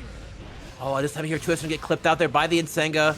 Gonna clip out on the ice again, but the super able to catch out the fighter, not spaced out enough. That super does go fairly far. Oh, tries to move forward, then gets caught by the icicle. He gets that OGG again. Another icicle gonna hit. Cobalt so close to be able to answer back. Now clip out by that Joker trick, but holds their ground. 6P at the ready, and we are getting a game 5 between these two. I am loving these adjustments and these placements and how Cobalt is using these wings. The wings threat has been so real. And that is so much of where Dizzy finds a lot of her sneaky round wins in this version. Great stuff here. We're going to game 5 again. But Ruffian, if they get the knockdown, if they get the meter advantage here, just the 50-50 train is going to be coming in. So we'll have to see how Cobalt can maintain their composure, maintain their lead so far here. But here we go, game 5, y'all. Oh, that preemptive 6P actually getting punished here by Ruffian. Did pay off to close out that last round. Ruffian getting our throw whiffed right there. Spends the burst to keep the pressure up and is rewarded keeping Cobalt here in the corner. Those card pops into the TK Finder. Good block there from Cobalt. Has to spend the burst though on that next counter hit. Going to be chasing down with the fish. The K-Finder so good at getting rid of it. I like that sliding 6P though. The fight back and hey, getting too comfortable with those Finers. Going to be able to keep you down here. Can't jump when you got that fish above you. Nice job converting off of it. That is insane. Shout outs to the old The old P-Fish there. If nobody got me, no P-Fish got me with that 5K aerial combo. Great stuff here. Cobalt finds himself in the corner, but this route should be enough there. Just go right into the super after that 6H. Yep, great route as well. Gonna get this off before the burst even gonna come back, and Cobalt finding themselves here now on set point. Be able to answer back here in the second first of 3. Our set 2 will be a great distribution for Team Jeekly to move up a bit more in that point standing, but a good 6P there on that spaced out. Gonna allow Ruffian keeping Cobalt stuck in this corner, but a good ID into that JK out, but try to go a little bit too greedy with that H. Michael. Far Slash was at the ready. Another overhead coming in here again, and Ruffian is absolutely cooking right now. Yeah, you can't count out Ruffian with a very strong start to this set. Wants to try to finish it here for Team OMG. Those ice spikes getting jumped right over. Red RC to see, hey, does Cobalt want to feel like a hero? Not today. As we roll up to the very last round, completely even resources on each side, trying to get that confident run up, but kept back with the Far Slash. Good block there on that ice spike. The 6P that challenged these cave finders. Both players making crazy adaptations here in this game 5. Expect nothing less here from players of this caliber. Both incredibly strong what they're showing on their characters. Cobalt have Ruffian push more to this full screen spot. Great spot to be in if you are the Dizzy. Not able to be challenged by the Mythfighter as much, but Johnny's so able to quick and make some of that ground up here. Bit of whiff neutral coming in heavy. Then we get the 2K2 coming in here. Sets up the fish, but getting thrown. The wings no longer active. Pace it be in hell. Both players kind of waking up at the same time. Oh no, but the burst was ready here. Ruffian with that RC forward. Oh, but the super being spent. Oh no, Ruffian gonna actually take it here in the end. A 3-2, a strong showing here by Cobalt for Team Jeekly. They're going to throw in lane to the Wolves. She baited us a bit, said, hey, I was going to play on that Johnny, but said, hey, if it's Vodka Man, I'm going to have to sweat it a bit on the Millia. We'll see what we got. Here we go. Lane getting the first hit then. No burst being spent by either side. I find that way to get in this character, you know, Millia able to absolutely work around the screen so well. Requires off specific callouts then from Potemkin to be able to answer, but man, if you are wrong against Potemkin, you will absolutely feel it. But there's burst being answered back here by Vodka. Notorious for incredibly strong defense. Great fuzzy timings against so much of the cast. Lane will have to make sure that they run only pressure they know that will work here. Millia kind of known for having kind of rough block string options here. Bit of a drop, working out in their favor. Back to mid-screen we go. Good block on that side there. Good FD was at the ready. But the pop-ups are coming in. A good chunk of damage. Hold this meaty option here. But the backdash into that far slash. Great routing choice by Lane. And gonna get that knockdown and force Vodka into another mix. Oh, okay. Was able to jump that throw. I like the mix we go for right there with the heat tackle red RC down and try to catch you with a low here. Lane trying to get one more to close it out, and it's going to be that 2K off of H-Disc to close out this round here. One pop buster away from going down, but that's why she's one of the best. Was still confident to keep that pressure rolling, to keep that H-Disc coming out. Vodka Man trying to block out this Millia here. Yeah, Potemkin kind of has to be a bit of a spectator in this matchup then and wait for the Millia to come to them. 6P going to get out into that heat knuckle, going to put chunk of damage into this Millia. We'll have to block a bit of it out, just put out some of these big buttons, hope the Millia runs into them here. And Lane is just so comfortable with being able to spend it out, you know, so ahead in the meter ward too, so not having to worry about that Heavenly for quite some time. Oh, catches out that hold up there. The Millia's Factions 2 and OS to be able to pick up and air throw you off of that sequence. So Lane here showing you a lot of that high level Millia tech on your screen. Vodka gonna put Lane in this corner. We're gonna come in here again, but a good hold up there. The BRC, they were absolutely ready for that sequence. Shouts to Potemkin players finding a way to work around the PRC changes then with taking advantage of more of that BRC. Vodka now stuck in this corner. Have to block out this Millia. Scary spot to be in, but the throw was not there. This could be the oopsie you're looking for here. A bit of a frame trap there. Honestly, a frame kill with flick into the close slash was diabolical. Great stuff there from Vodka Man. Going to be able to cash out with that Gigantic Eye. A special move that got a little bit of nerfs going into this patch, but using that scenario does exactly what it needs to do. Lane here going to be stuck in the corner facing this BRC mix, and it's going to be Vodka Man closing it out with a Pot Buster. The kind of, honestly, Lane running it in that first game and first round. Vodka Man really bringing it back here. As someone who's had the privilege of playing Vodka Man for many years, The privilege. offline and offline, yeah, this dude is just like unironically built different when it comes to like doing the right things in most of the fighting games that they pick up, right? So yeah, love seeing that BRC mix. They're taking advantage, right? You know, a lot of pop players, it felt like that BRC change was very much targeted at Potemkin here. But a lot of the good ones that skipped no beat, taking advantage of using that BRC. We saw it there by Vodka Man in that first game. I'll see if they can kind of hold the momentum here. But Lane, definitely no slouch at all. Like, navigating so well around some of these Potemkin options here.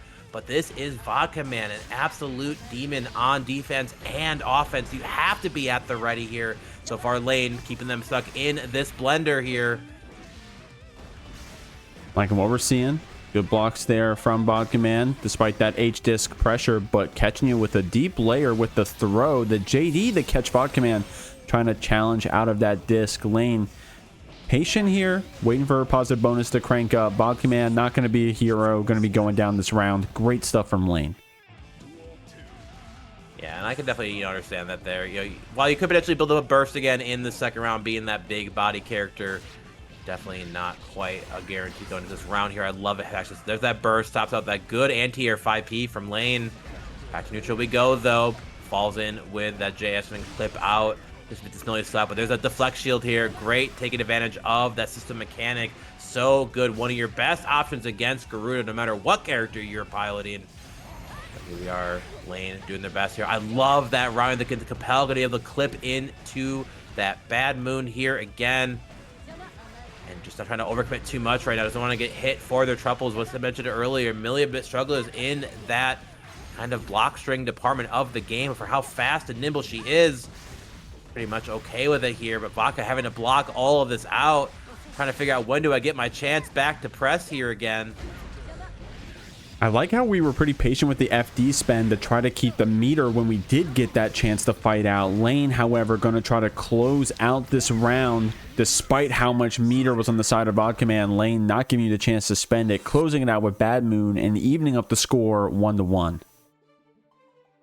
Yeah, and Vodka wanted to hang on to that meter there for the conversion. Having to spend it on a YRC likely meant that you wouldn't be seeing any more meter for the rest of this game, but unfortunately has to try to guess correctly against Millia. And good Millias will absolutely, while there is counterplay to some of the mixes she can do, they definitely have access to a lot of things in their toolkit to be able to fight back, especially in this version of Guilty Gear here.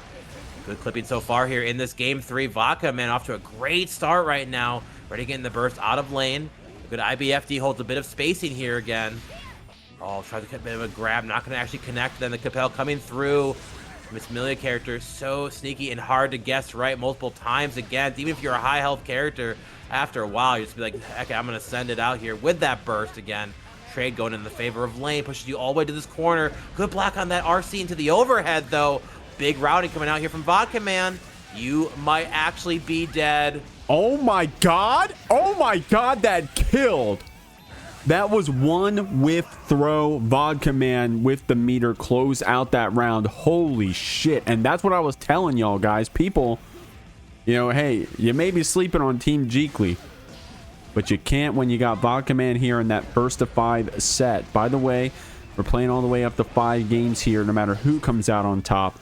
Lane looking good here, trying to burst you back, but Vodka Man getting another counter hit, keeping this Millia here in the corner. Goes for that pop buster, but Lane reads the throw, gets the jump over. Nice! Mirage through to mix up Vodka Man here. Bad Moon to keep you in the corner. This Potemkin trying to get out.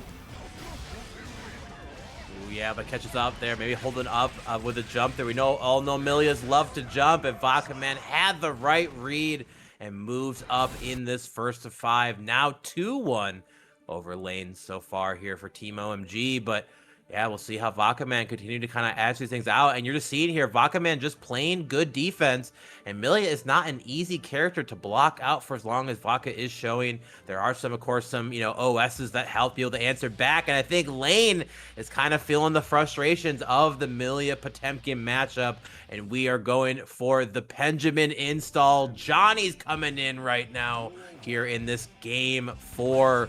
We'll have to see if we can stop Vaka, or at least kind of throw them off of what he's looking to do here so far.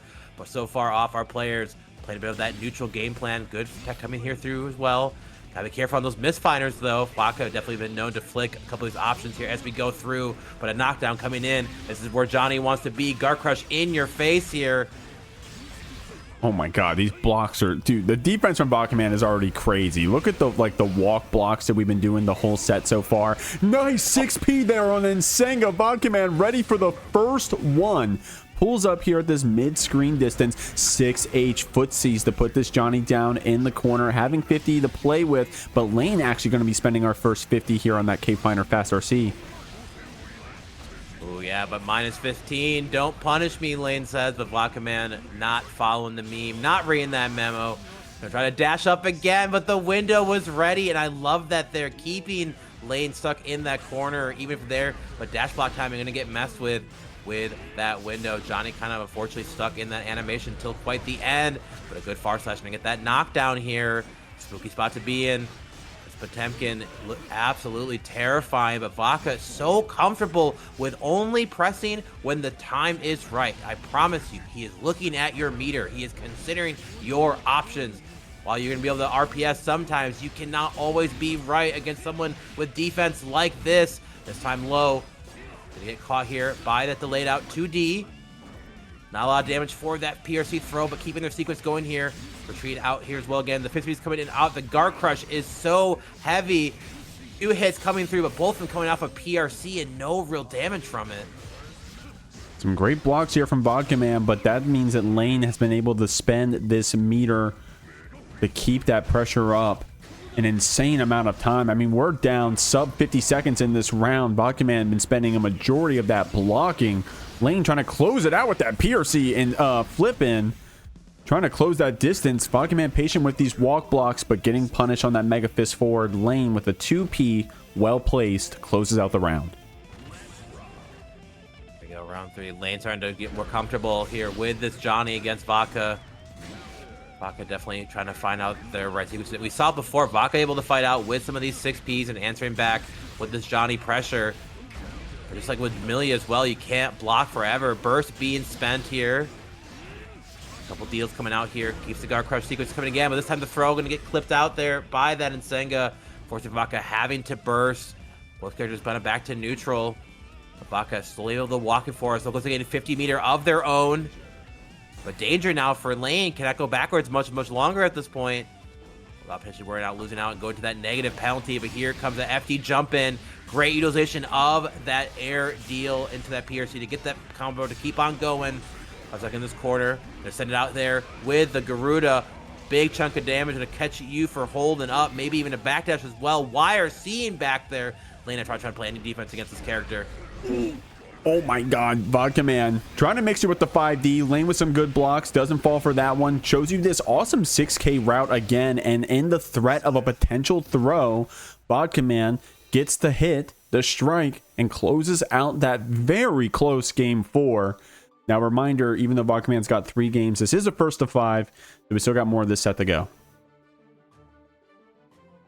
I just love these delayed strings, trying to fight back on some of these fuzzy options, whether it's like fuzzy jumping, the backdash, heck, even a mash there. Oh, and Lane, I guess they came down from that one then, and a little more feeling their senses, going back to the Millia here. You know, just wanted to try out, just wanted to vibe check the Johnny. You know, heck, maybe even having the extra character to throw off Baiken, but you know, this is a player here that, you know, while maybe a little bit of recalibration is necessary, definitely able to so ready to stop out any of your sequences. You have to with a character like Potemkin, able to slam himself through a lot of sequences with some of that armor, of course, there, but the better your defense, the further you can go with this character. Lane keeping up that pressure, calling out that 6P attempt here with the Capel. Baiken spends the burst to get out of that corner. Does have 50 to fight with here. Hasn't built it quite yet, but is going to be able to try to keep Lane down. Was ready to try to go for that 2S conversion. This Millia, very patient. The trade hit was going to turn into a full combo, but Lane was ready with the burst. Definitely had to there. That seems to be pretty darn bad. Maybe not dead, but could have been quite close. But Lane is stuck in this corner. If back with that Millia 2K2D. Vodka ready for the multiple overheads with that JH into the Bad Moon. Another mix coming in here again with the delayed IAD back. JH could at least get themselves back to that neutral, but no full pickup here. Vodka tries to send it out with the 2H to catch the Millia, but great navigation from Lane. Work around that big button, whiff punish, and take that round.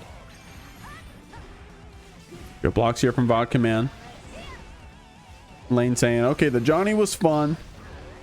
We're going to see what this Millia can do. Already with a great start here with this first round. Vodka getting crossed up there on that Capel. The Iron Savior, great link into the 2K. Goes for the reset H-Disc here. Lane loves going for those corner resets to chip you away. Potemkin going to have to take 1,000 cuts, but Lane good at dealing them.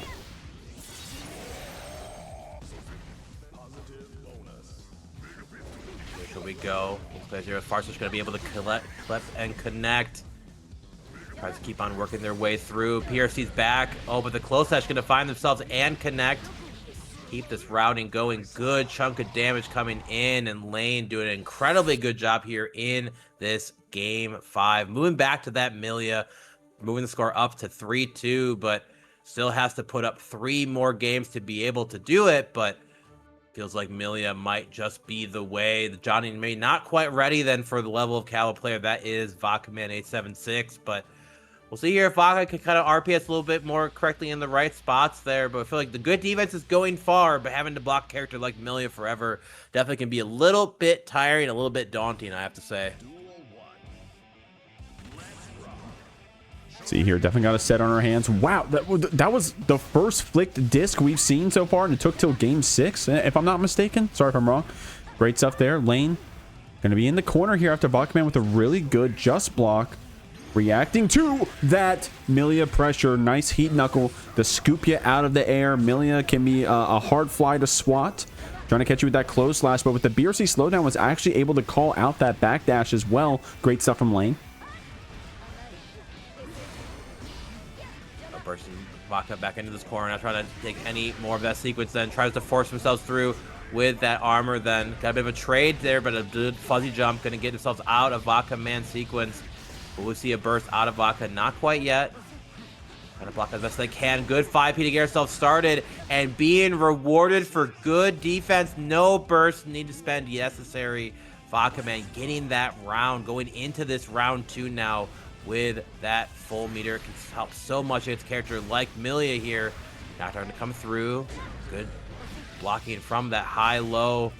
At least coming out there. Lane, keep Vodka stuck in this corner, but once again, death by 1,000 needles here. If you don't let your opponent play, it doesn't matter if you do 1 damage or a ton of it. This routing looking so good, at least enough there. You know, said it was so many small combos then, but 70% before Vodka had a chance to do anything in this round. And at this point, probably going to choose to hold on to that burst as well. Some good blocks here. That same side Mirage, or rather that Turbo Fall, making things a little weird here. Baiken trying to approach up. I like what we're doing. It's going to be that fast RC. Lane spends that burst. All of a sudden, Baiken feeling pretty good about that one, even if you go down this round. That being said, with that 6P heat knuckle, going to spend the meter after. Nice stuff here as Baiken 1 more knuckle to give you the sandwich. Taking you out, putting you down, 4-2. I'm telling you, if you didn't know Vodka man name yet, I hope you know it now. Like this player has made so many players sweat in trying to figure out how to open him. Like you almost have to get weird with it, and the weirder you get in this game, the funnier things you're gonna get hit by then. And the worst thing to get hit by in this game, a good old close slash starter. So we'll have to see here if Lane can kind of find the right set of sequences to do it. But you're kind of seeing a bit of the issue in this matchup, right? Like while Millia can be tough to navigate and get around, all it takes is a few right calls and just a couple hits to be able to take her out again.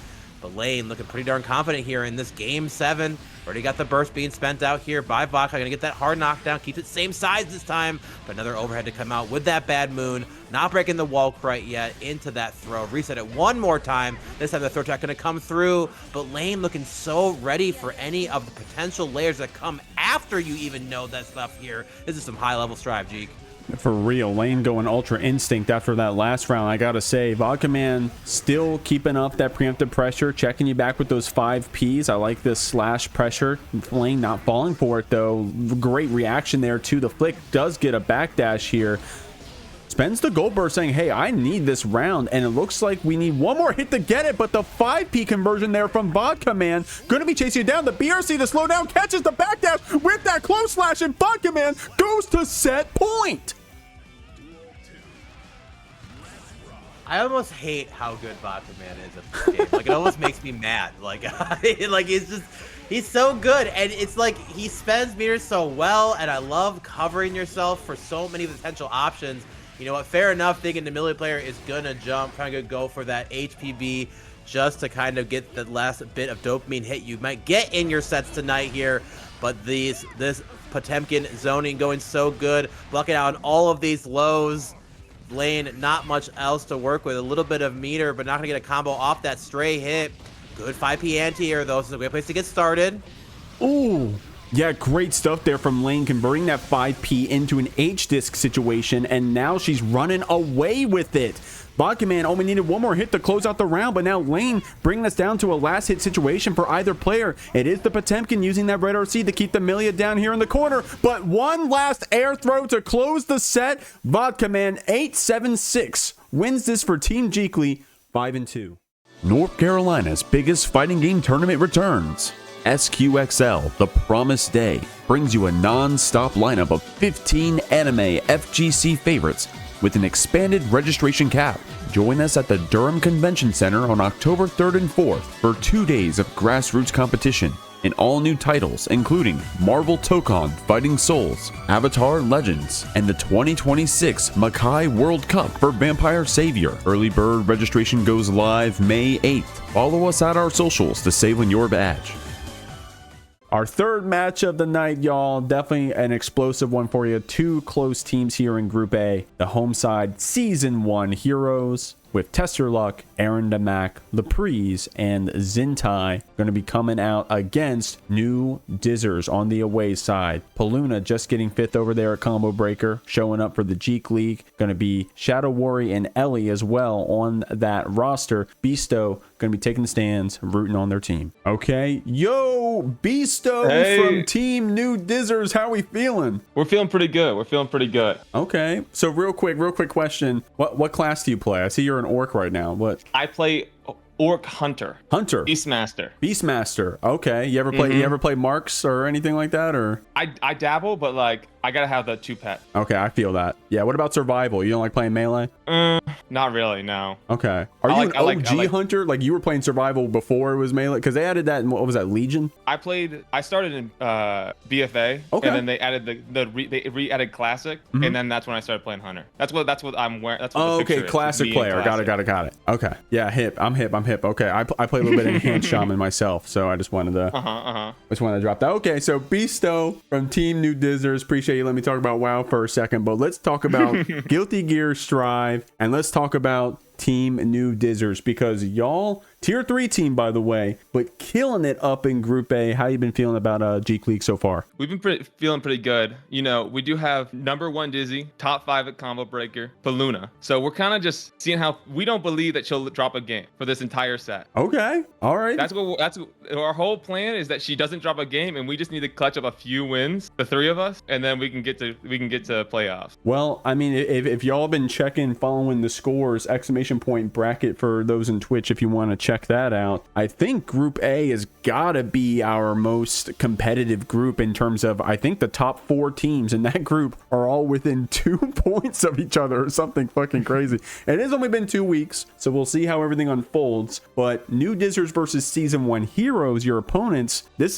decides a bit. You know, I don't want to put too much on the line or whatever, but these are some pretty close teams right here. Y'all have a chance based on your strategy, like you said, Peluna trying to clutch out those wins and y'all just getting the points you can. Y'all have a realistic chance of getting out. I mean, how are you feeling about this coming up set? It's a little worrisome because we're an away team. We don't really know who we're fighting. You know, like got a lot of good characters like Axel, Leo Weifang, Faust, and Nago, but we're hoping we believe that Peluna's gonna win the round, but we're hoping we get one win here. One win outside of Peluna, and then we're locking those points. That's all we're hoping for. Yeah, I mean, that would be a pretty big swing in points if it's like you said, you know, so if you hope Peluna gets her points, gets those 3, and then you have someone else get 2 points in a first to 3 set, that's 5-2. That's a pretty big swing. So we'll see if that pays off. Now you're right, you are the away team. You're gonna be taking the sidelines today, gonna be leveling up your hunter, but you got ShadowWarrie, Ellie, and Peluna going to be on those lineups. So ShadowWarrie and Ellie are who you're rooting on for trying to get those 2 points. I mean, yeah, ShadowWarrie's our unk on the team. Okay, he's our old man. Hopefully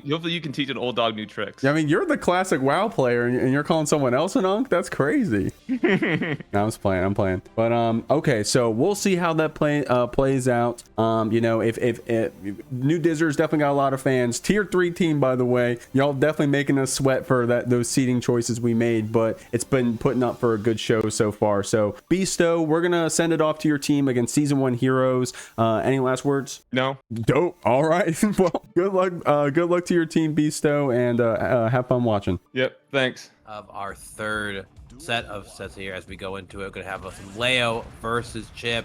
aarondamac here on the Leo, ShadowWarrie on this Chipp Xanath, and you know, Leo just coming off winning Combo Breaker. Shouts to Nitro putting on an incredibly super fun tournament run here. And there should be no surprise that aarondamac picking up a strong character as they make their way into Guilty Gear in the 2.0 version. Blocking out these multiple overheads here from Shadow. Spaces out with that 2K to 2D. Tries to bait out the burst just in case, and the super to seal it out. Again, a pretty strong round 1. Yeah, I don't mean to show any bias, but to give Aaron some more flowers, of course, was it 24, Evo 24, Grand Blue Fantasy versus champion on the Belial? Maybe it was 25, excuse me. But also Season 1 heroes, these players have been in the game for a minute, previously on that HC, but right now on the King. ShadowWarrie gonna try to wake up here. That safe jab being represented. No DP coming out getting baited here. Tries to spend that burst. I like this preemptive button here, the red RC, to keep this pressure up.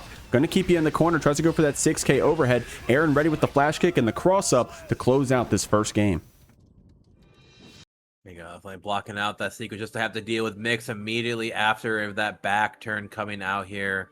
Shadow not quite able to really run too much here in this first game, but yeah, you have to make sure you keep your pressure sequences clean. Hopefully safe jump when you can, but you know, you're gonna run into a few Leo flash kicks on your journey to beating this character. Shouts to Shadow also having the Leo badges. They're playing into a Leo. I think it's always funny when people kind of have the different badges and it kind of makes them showing off. I can beat your character. I know what I need to do it. But this is aarondamac, definitely a spooky competitor on no matter who they are playing, no matter what game they're playing here. What a 5P to stop out that clone as well. Burst themselves here into that corner, I should say, but Shadow keeping the pressure sequence good. Out good far slash counter hit right now. Aaron, no access to any more reversal options here outside of that DP. And gets thrown for the troubles. 2D off that OT. Sets up the rope instead of going out with the clone. I love that choice. Super should maybe enough to kill. It's not quite. The super does no damage, which I think most of us are probably okay with when it comes to Chipp right now. You're trying to send it out with it there. I love that Berserker slash into a DP. Just in case trying to take a bit of your turn back there. Shadow getting that first round. Yeah, Shadow actually with the layer 4 right there, backdashing on the 236. Not taking the turn and baiting out the DP. Aaron probably like, what the hell?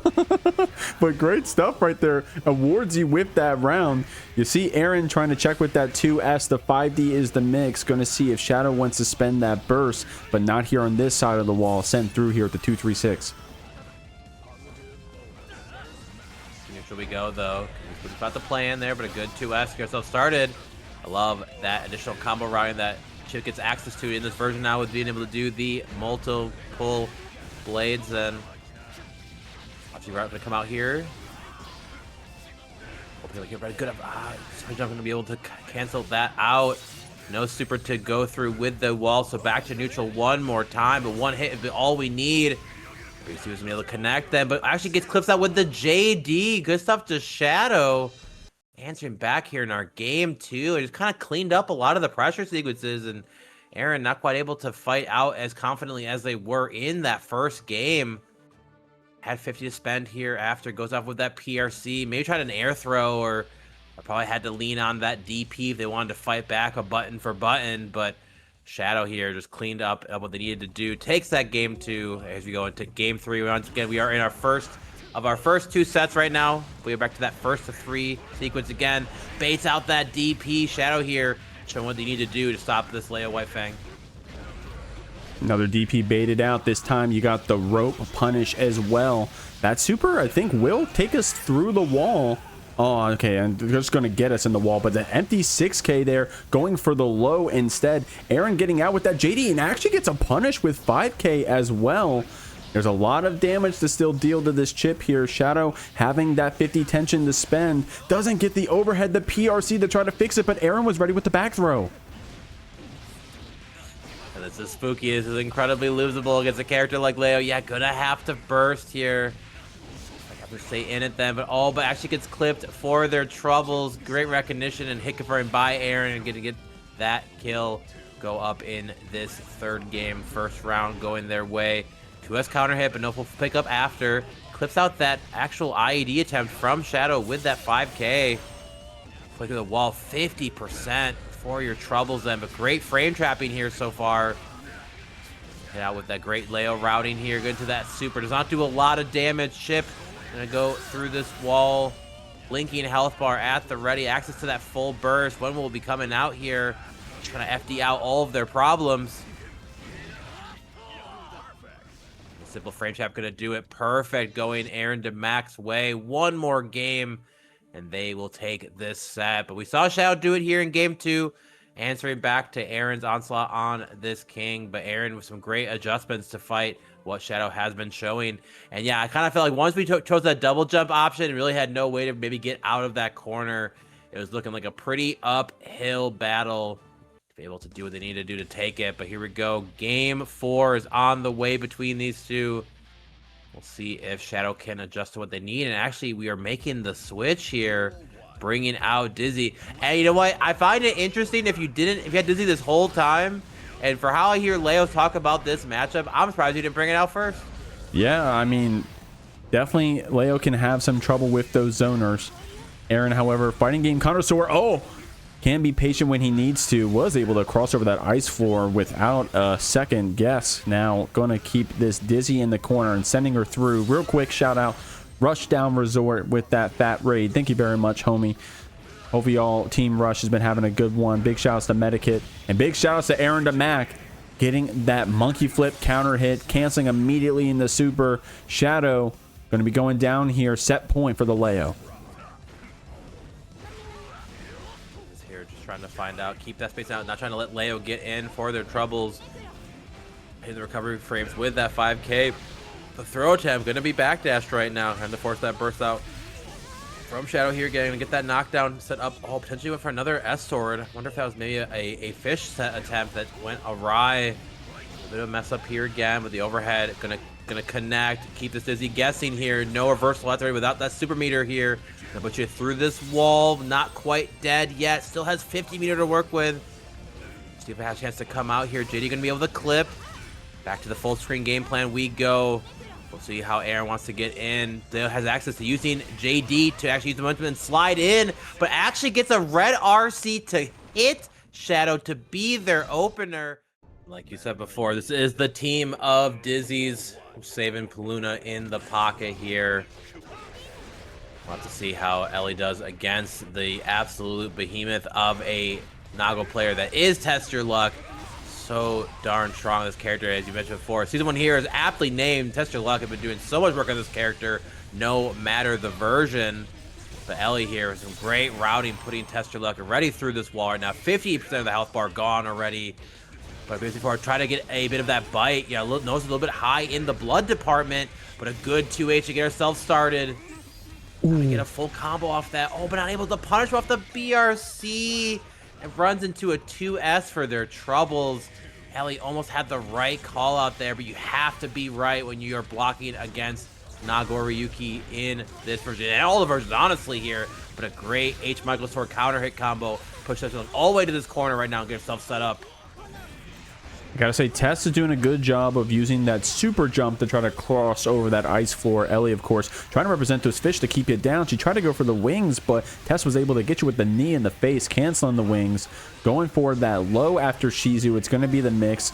Ellie spending the burst to keep this Nago off you, but the nice Fukio forward. Unfortunately, can't get these conversions off of those ice floor bounces. I see us going for it. The burst to keep you in the back. It's going to be the bait on that reversal. Great stuff from TestYourLuck, using that high blood 5H to close out game 1.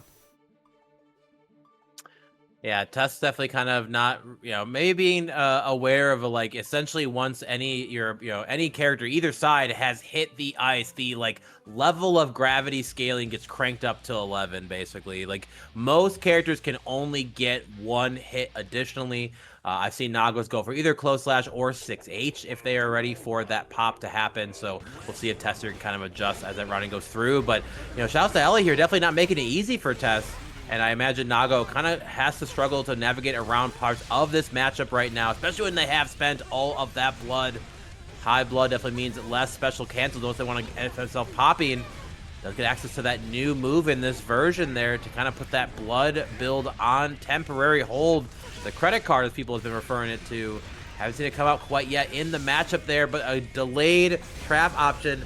Not going to actually connect. I swear that Nago Super goes further than Aya time, but this time Ellie has the space. You're going to get a full punish into this laser. The saddest thing is I'm pretty sure this is not going to kill. Is a lot of damage and a wall break for the guaranteed hard knockdown. Ellie needing one more hit to close it out. She went for the ice floor, but before it was established, TestYourLuck was able to close it with the Beyblade and then use the ice floor bounce as a chance to pull out the credit card, a chance to slip out that wallet, and just like that, TestYourLuck robbing the round. Ellie with a good start, but TestYourLuck with an amazing finish. Yeah, the father, mother, and daughter Kamehameha definitely only good for closing out the rounds. Otherwise, all you're doing is building your opponent a lot of that burst meter. But great for confirming from far away. Ellie having to spend that burst. Now tries to wall out TestYourLuck, but going to go ahead and move themselves in. Coming in with that new move, coming out with the low, but the overhead's coming in to clip here. Ellie not ready for this vampire. We are up 2-0, and they're going pretty darn fast as well. But we're seeing a lot of great sequences from Ellie, kind of keeping Test out. But as soon as Test finds that way in, kind of navigating the RPS so damn well, despite a couple of these drops here off those ice floor pops, really not deterring TestYourLuck from running any of their sequences again. As we get here into this game 3, we'll have to see if Ellie can do any kind of adjustments. Think it's going to get us a reverse sweep. But a clone going to be able to fight back from that H. Michael and immediately get that burst off of Ellie. Nice stuff. Going to get that jump back, counter hit normal. TestYourLuck spending the burst to keep you in the corner. Both players opting for a quick spend of that. I like using that Yuki hit into 2S to keep Ellie here in the corner. Oh, but the nice back throw. Ellie, realizing that there was a gap in that pressure, was willing to challenge it with that back throw. TestYourLuck hitting 6P saying, hey, I got to get out of this corner, and it pays off. Shizu won, confirming into that counter hit combo. TestYourLuck here on set point.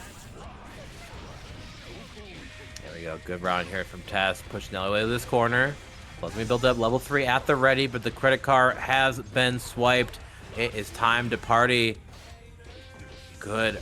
Delayed fuzzy jump there to get out of that command grab sequence. Now it has pushed to this corner here. Let the fish do the work for you as well. Full fridge of options in, but runs into the 2S for their troubles. There's a spooky spot to be in for Ellie. Has spent the burst immediately. That's the last burst likely of your set. No ability to be able to cancel off them, but simply clips up with the low. That DP follow-up then. Can get explosive when they need to. Starting us off in this 1-to-5 set, Zintai versus Peluna. Kind of see both these players kind of taking their turns, slowly moving up as quick as they can. There'll be a lot of dash blocking here from the Dizzy, honestly from both sides, trying to work around some of these projectile options again. And I love that timing and spacing to utilize the fish to be able to combo off of that delayed 5D there. Peluna showing you what kind of things you can work towards when it comes to Dizzy in this version, and even having that 100-meter essentially covered any of those burst spots here in case Zintai wanted to rip it. So good stuff to Zintai, maintaining that composure and not giving Peluna a free burst. Nice play here. The wall keeping you down. The 6P on Zintai trying to be preemptive there in the air. These fish that keep you down, converting off of the P fish. Great stuff. Zintai holding on to that burst. Peluna not really giving you a good chance to spend it. But that being said, Zintai does have full resources here, but can't let a single moment go by with Peluna getting this zoning started. Actually crossing you up with that 2H. A quick game 1 goes to Peluna. Or 2S, sorry. If y'all never have gone into trading mode with Dizzy, just go in there and press the dash macro with her. You will be surprised how fast this character actually is. Like, you're not, it can be a jump scare sometimes, but how quickly, you know. And usually you feel it more akin to feeling stuck and slower because of ice, but that was iceless Dizzy just running you down, getting underneath that recovery, and the 2S able to do it there. So Peluna off to a incredibly good start. Zintai barely even able to use burst at all in that first game. So they're just so comfortable at running kind of that long range plan. I've never seen Axel struggle to use Rensen so much in the matchup so far here. But Peluna just so comfortable with pressing what they need to do. Fish covering your delayed up tech options as well. This character just so strong and making you feel like your choices are limited. And I love this here. Found the gap, answered back, and put this Axel through the wall. And the worst part is for him, it's a hard knockdown. No neutral be able to be played. Combo may be low, but the spot in the screen is exactly where you want this Axel to be. Tries to get a fast RC out, but actually messes up the input then. It's going to be tough for Zintai to fight out. These fish trying to keep you down. Good dash macro right there. Peluna keeping you in the Dizzy block string Tsukiyomi to close out with the chip damage. Nice step though. Zintai going to pull you up on the round start. Peluna being preempted there and getting beat up for it. I like this jump in pressure here from Zintai. Peluna able to read the throw and then get her opponent cornered here. The fish to smack it on both sides. This 6H loop going crazy. Oh my god, reversal super on our minus frame. Zintai trying to press 2K but doesn't get the chance. Yeah, and Peluna's just playing this like in a way where I'm just not trying to let Axel play the game, and that kind of feels like how everybody wants to fight against Axel. Like, we are so used to letting Axel do whatever he wants. If we have to sit there and work around his full screen plan, Peluna giving Zintai a taste of the character's own medicine here. Just so well rounded in these choices. It feels like any hit Zintai is enabled to find, Peluna has burst. So it feels like the mileage has not gotten them very far. These delayed frame trap timings. We have to see if Zintai can kind of fight back here, potentially get maybe a 6P on one of these S swords. But it can be so scary just to think, oh, I'm going to press 6P here. And that's the time the Dizzy player does the H Michael sword, which will then put you in a montage video. Braden here in the air. Gonna use that ice sword to pull up on you. My god, dude. And now that you've said it, Ganyon, dude. We're playing F-Zero out here. Oh my god! The PRC through was insane there from Peluna. That being said, Zintai still being confident, trying to get out of that corner. Peluna with a quick burst to keep this Axel down. It's a trade hit, but an air hit, so Zintai gets those plus frames. Going to use it to zone a bit, jumping over that flame spear, but Peluna being able to crouch forward, hit confirm those lights into a reversal super. Great stuff. Actually gets the wall break as well. Yeah, I was surprised with the distance that she's able to actually still get that wall break there. The combo is pretty darn scaled with being that 2P starter, but you know, essentially with any character, if you can get at big Axel actually have to block one of your buttons, your win rate should pretty much go through the roof. But a good IED JD there from Zintai, pushing Peluna all the way to this corner now. Already has him down 60%, not only 10 seconds into this round 2 here of our game 3. There is Peluna pulling up, putting out the fish to be at the ready. That delayed jump in with the JK overhead, and then gets a combo with the fish pickup. Who needs meter? Who needs RC when you got some fish behind you? 100 meter on the side of Zintai. Can't count out this Axel right here. Jumping back, jumping over those flame spears, doing a great job of getting around those projectiles. I like that PRC to challenge that fish and keep Peluna down. Oh, dude, the plus frames are actually crazy there because the ice floor, Peluna actually pulls up to you on that plus 28 or whatever the hell it is. That being said, Peluna feeling like a hero, spends that burst, keeping you down with this flame spear, gets a nice, meaty 6H. Zintai going to be sent through the wall here, but it's a last hit situation for either player. Yeah, which I think would say definitely would honestly would actually favor Axel. If you are comfortable with how you choose your air options, there are ways to work around the tracking of that chestnut, the fire dagger from Dizzy. But Peluna here now has to go through this third round. No burst meter. 6P going to come through this time then. Gets a bit of a clash moment there with the H. Michael this time. Not able to quite find the sequence there again. Runs underneath that 5P as well. So much of the cast able to do that. But you have to be comfortable enough to press yourself forward against a character like Axel. Ash trying his best to fight out here. Not be able to get punished so far. Pierce keeps his health safe. No ice pocket to come through. Zintai looking so much more comfortable in this game 3. A bit of a burst bait coming out here from it. But Zintai answering back, finds a Super Bowl gap here. Puts Peluna back to this full screen sequence here once again. Not a lot of health to work with. One good hit could seal the deal, but the ice pack gonna find it. Here's for some set play. That IED back into the JK. Once again, Fish picking up the sequence forward here. Gets down with that Fire Dagger PRC. One good hit could even allow Peluna to take this set back. It's the closest Zintai has been. We think they're feeling the pressure. And now the knockdown gonna come in. No meter behind it. Just like that, Peluna here up 3 games now. Remember, we are in a 1st to 5 now with this final set. Zintai looking a lot closer here. You can definitely see a world where they're able to at least put a game on the board right now. But it can be so tough when you actually have to play defense against how many setups that Peluna has on this Dizzy. You got to give the flowers to Zintai, though. This is a 1st to 5, so we got to go the long haul here, and that was definitely our closest round game so far. Zintai been, I mean, very confidently making progress here and figuring out how Peluna wants to be navigating this matchup. She's been playing pretty confident, I got to say, you know. Definitely been having fun watching it, but some of the decisions she's making are very confident ones. Zintai gonna try to see if we can get some punishes out here on her for that. That being said, Peluna got you thrown in the corner, got these fish to fight with, steals the corner. Gonna use that 5D to close this one out, and that's Peluna taking this first round. Nice stuff.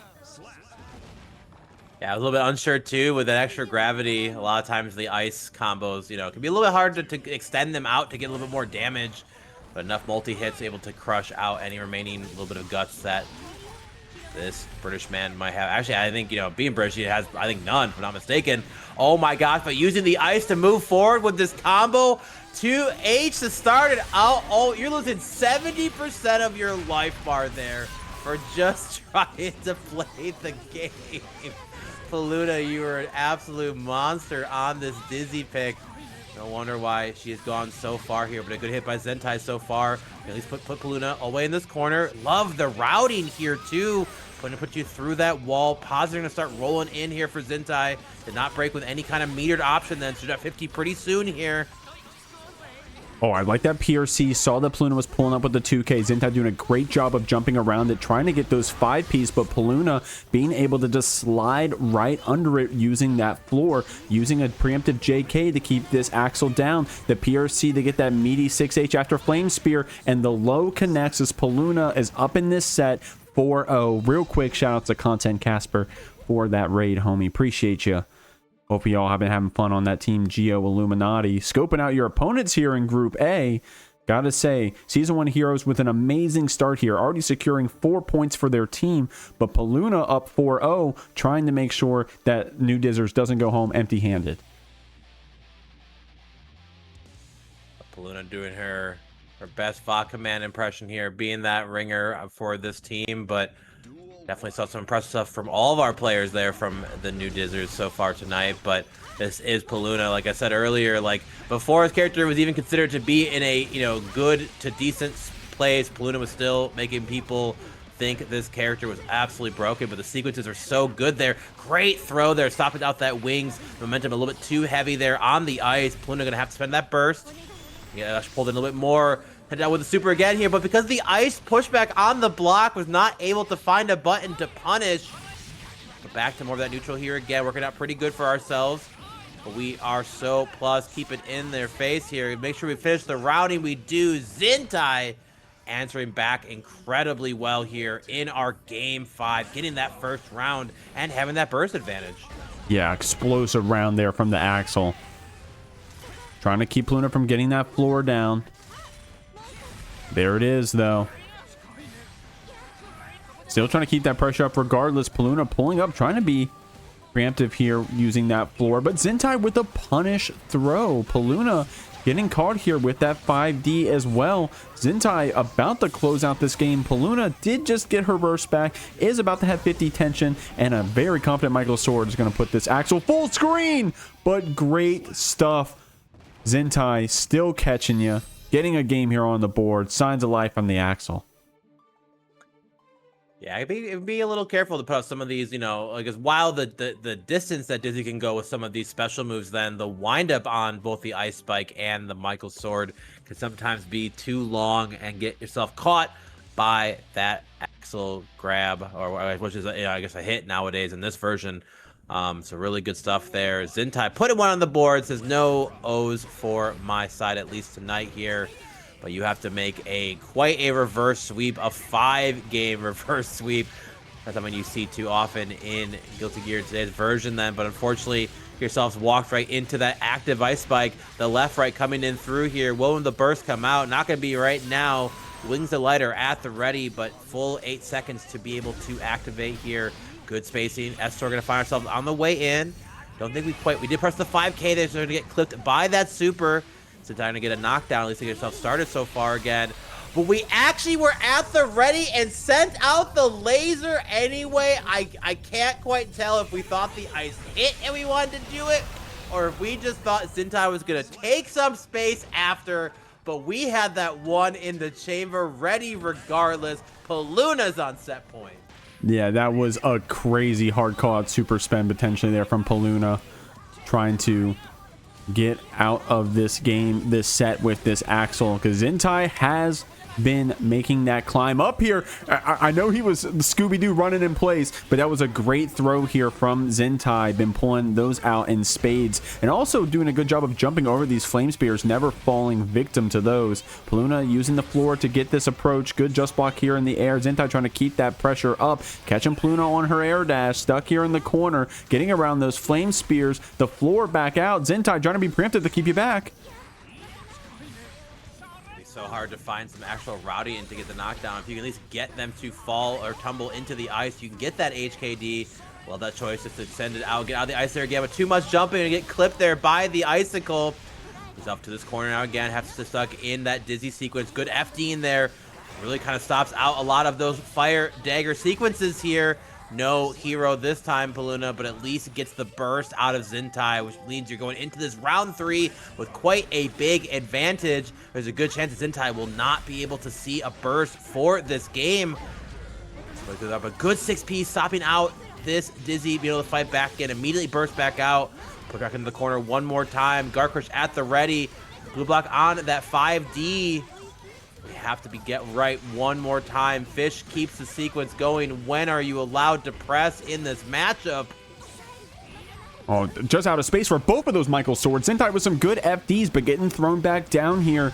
That deflect shield at least comes out. Won't be able to see the burst, but still using that resource to the best of our abilities. Peluna keeps you back with that JS. Zintai very patient here on these run-ups. Good anti-air conversion. Didn't get the full combo that we wanted. Trying to close things out with this counter hit JH. Got you in the corner with Bomber. Peluna with 50 tension uses the BRC momentum to catch this Axel off guard and closes out the set 5-1 for Noodizzers.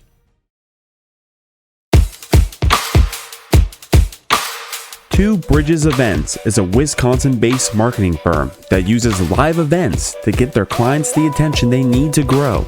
Earlier this year, Two Bridges Events coordinated a regional scale fighting game event called Spring's Edge to help their client raise awareness of their services. The event had food and drink, dedicated setups, an artist alley, and production value in spades. They were able to give the players and spectators a great time, connected sponsors with future customers, and made Edge VR Arcade the center of attention. Whether it's making your booth stand out at the expo, revamping an existing event series, or building awareness from the ground up, Two Bridges Events focuses on turning attention into engagement.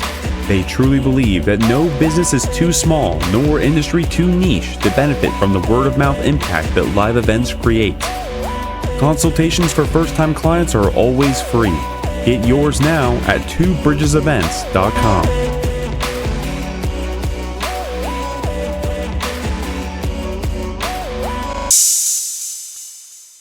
Our last match of the night, y'all. We just saw them last week. We're going to see them again. It's the Beast version 2.0 coming out. On the home side, we got Fails, Bree, Tomatale, and you guessed it, the entire country of France. Pulling up on that Axel. Drain Gang going to be on the away side. Going to see what their lineup's going to be. Starting off, it's going to be Colin, then Kellen, and then Andy. First of 5 on the Anji, going to be Nioravim. Yo, the Beast, what's going on? Yo! Hey, Jeek. I'm just going to cut to the chase. Why aren't we playing on Team of 3? Like, what are we doing here? Oh, what Team are we of 3. doing? Like, hey, shoutouts to this segue is going to be bad, but I know Patriarch Panda actually runs a Team of 3 event. So if anyone knows about that, can link it here in the Twitch chat. But that ain't JeekLeague, homie. I mean, I don't know. If maybe we'll queue up something for week 6 if we get there. But yes. Team of 3 weeks. Hit me up, bro. We that's where the true beasts lie. Okay, Team of 3 lobbies.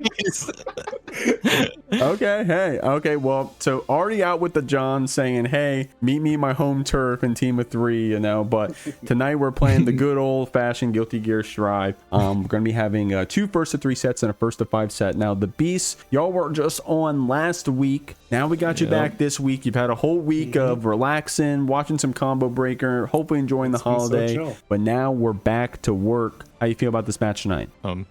It's the run back. I feel I'm going up against the Slayer, which I think this is the play. Which that's the only thing I'm happy about. We'll see how it goes. We got our ass beat already by them, and we're just here. We're just here like always. We're gonna lock in now. We're gonna lock in now. We're gonna lock in now, yeah. And do 5H round start. Wink. We just had to download. Maybe. Gentlemen's 5H round start. 5H round start last week. I don't remember if I kept track if y'all actually committed. I was the only one that did it. I did it. I forgot the first time. I went back and I started doing it. I forgot. Okay. But, I did it the first time at least. We're gonna see. I remember didn't Fails you have that match against Kyron that was they picked the ghost Kai on the snow and it stage. didn't work. It just didn't work. They did better without it. Yeah, genuinely. We had to make a rule on that win one. a match after. But okay, so you're not afraid to admit it. Maybe the first time didn't go so hot against Drain, but that's the thing about the team league is that you get an away match and a home match against your opponent. So last time y'all got counter picked. Just chalk it up to that. This time you get to pick your lineup. This time we are fighting Chipp Sanof again. Which you know what? It's like I don't know, man.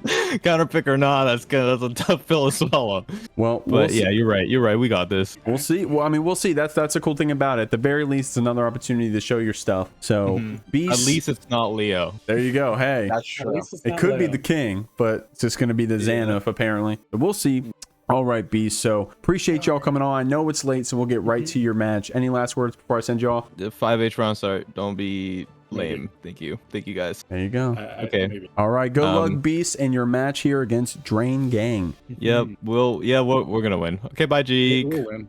All right, it's the Drain Gang. How we feeling, y'all? Good. All right. Okay. All right. Feeling good. Now, where's the confidence, y'all? I thought apparently Beasts were saying that last time y'all played, y'all may have showed him some work. So we're gonna see. This is a run back.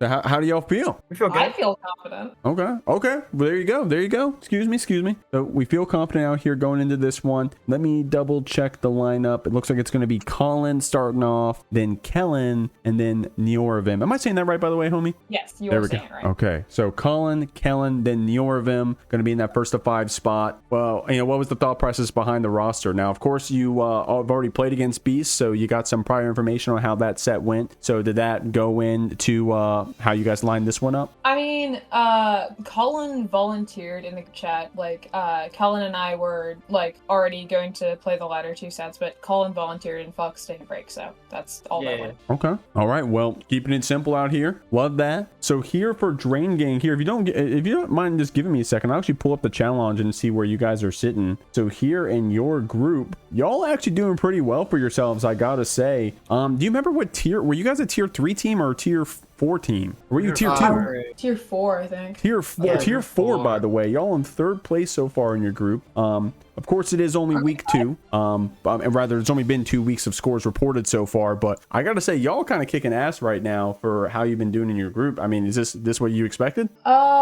I think so. Yeah. I mean, Team Factor and Skull and the Duggars, they're both really scary. And to be honest, we're very nervous for the Yokai match tomorrow. But I think I at least have some confidence. I can't speak for the rest of the team. Yeah, I'm feeling solid about it. Like the first couple weeks was just like seeing who we're playing against and getting used to it. Because I know we're counter picking a lot of the other teams. Like later on, like today we're having 2 awake beyond. Yeah, there's definitely I mean, y'all can speak to that, right? Like, does it feel like a pretty big dynamic change going from home to away? I guess that's kind of like the intention of the format, but speak candidly. What do you guys think? For sure, it's definitely a huge dynamic change. I believe we counterpicked Team Factor when we played against them, and Hio was saying like, I want to fight Anji. I am going to play into you. So it's like, it definitely factors into how the set plays out, like the strategy. Like it just changes it so much. Yeah, I feel like I've been seeing some people just like, they know they're gonna have to play against an Anji at some point, so they're like, hey, I want to play against Anji. A little bit of like Stockholm syndrome. So definitely a part of the strategy, I suppose. But I won't keep y'all too much longer. I know it's late. You already declared your lineup. I'm wishing you luck. I'm sure y'all will do well. Any last words before I send you off? I don't think so. All right. Well, there you go. All right. That's Team Drain Gang. Good luck in y'all's match. Thank you. Thank you. Team battle of tonight. It's Team Drain Gang. Starting off with Colin being counterpicked by Fails here on Team Beast. We'll see what we got. There we go. Already an explosive start so far here. Fails has to push all the way to this corner there. Good reversal. Going to get clipped out by that command grab. Tries to send out with the pal bunker then, but the falling button from May, a little too strong. Blocks out on the overhead, but keeps himself plus. Gotta be ready for this. May trying to get a little bit serious there, but good Danny back there into the pal bunker. Starts the loops there. But not any of that with the burst being spent again. 6P going to come out, but versal throw. Oh, but unfortunately, the Dolphin, who had been drinking a little bit before it got into the vehicle, drove into the wrong side of the road and gets punished with a bunker to boot there. Colin taking that first round. Oh my God. Mr. Dolphin, can you step out of the vehicle, sir? That is insane. I got to look back at that on the VOD. I don't even know how that happened, but Colin said, we take those. Nice vertical Dolphin to challenge that gap here. We were, pile bunker loops. We've seen those since Slayer joined Guilty Gear Strive, but with that May 2.0, could be seeing some Dolphin bunker loops. We'll have to see. There's a PB frame trap there from Colin sending you through. Oh my God, and just gets a delayed outfield to jump out of there, but no full punish to come on the way in. Fails getting pushed away this corner. Gonna have to burst Colin off there. One good hit is all they need, but gonna cost through with that dash, but gets wire stuck in the corner, but a good 2K mash out so far there. Delayed dash to cross through one more time. Catches Fails when they're not ready, and the close slash gonna take that first game for Colin, who came out absolutely swinging. And Fails was kind of running a bit of that Dolphin left right sequence over and over again to get such value, but like the reward for the hits aren't too big without some meter behind it. So You know, definitely, you know, fails not quite able to make Colin sweat enough to be able to answer there, but can definitely see this set going the distance between these two, because both these players, if they get the hit, the damage should be coming. Nice job. Catching that Dandy back with the Dolphin.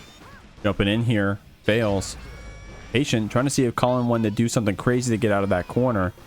No one's spending those defensive mechanics quite yet. Fails.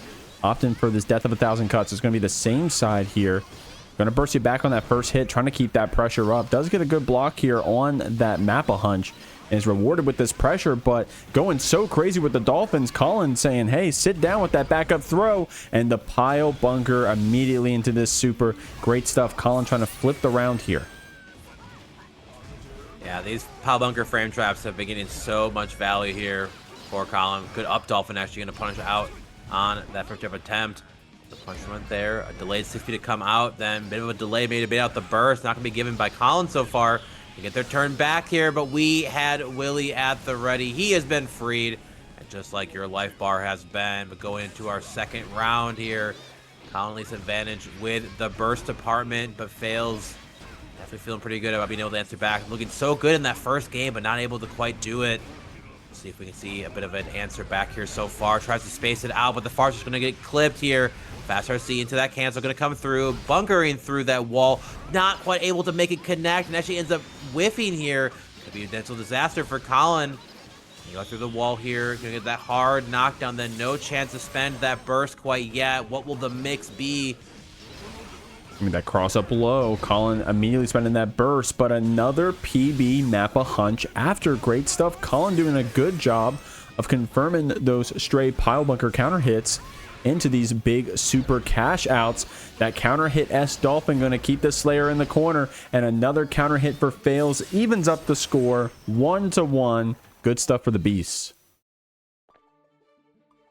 Yeah, no surprise today here. I said Fails honestly looking incredibly in control even in both games here, and that's kind of how I imagine the matchup will end up going, right? Slayer looking just to call you out with one of the options, or at least get you knocked down to deal with some mix, and Maze kind of gets to, you know, flounder around, no pun intended, just work themselves across the screen. You have to answer her in these sequences.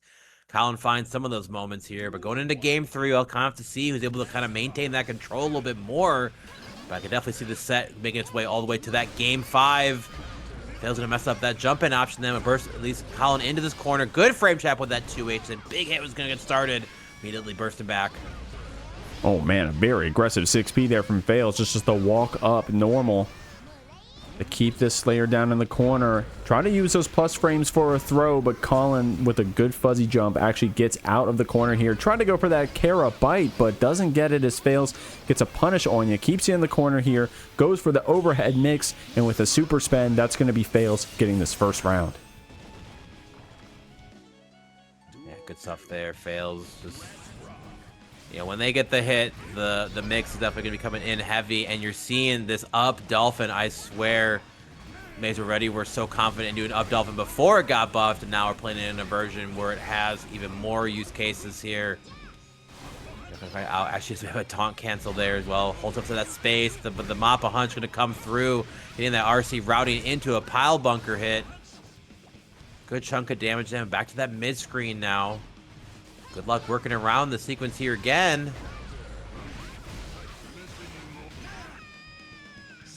Nice stuff there. Colin securing that round, closing it out. Fails will be seeing that burst here soon, and isn't scared to spend it early. Colin doing the same, trying to keep this Mei off you. Does not want to get comboed around.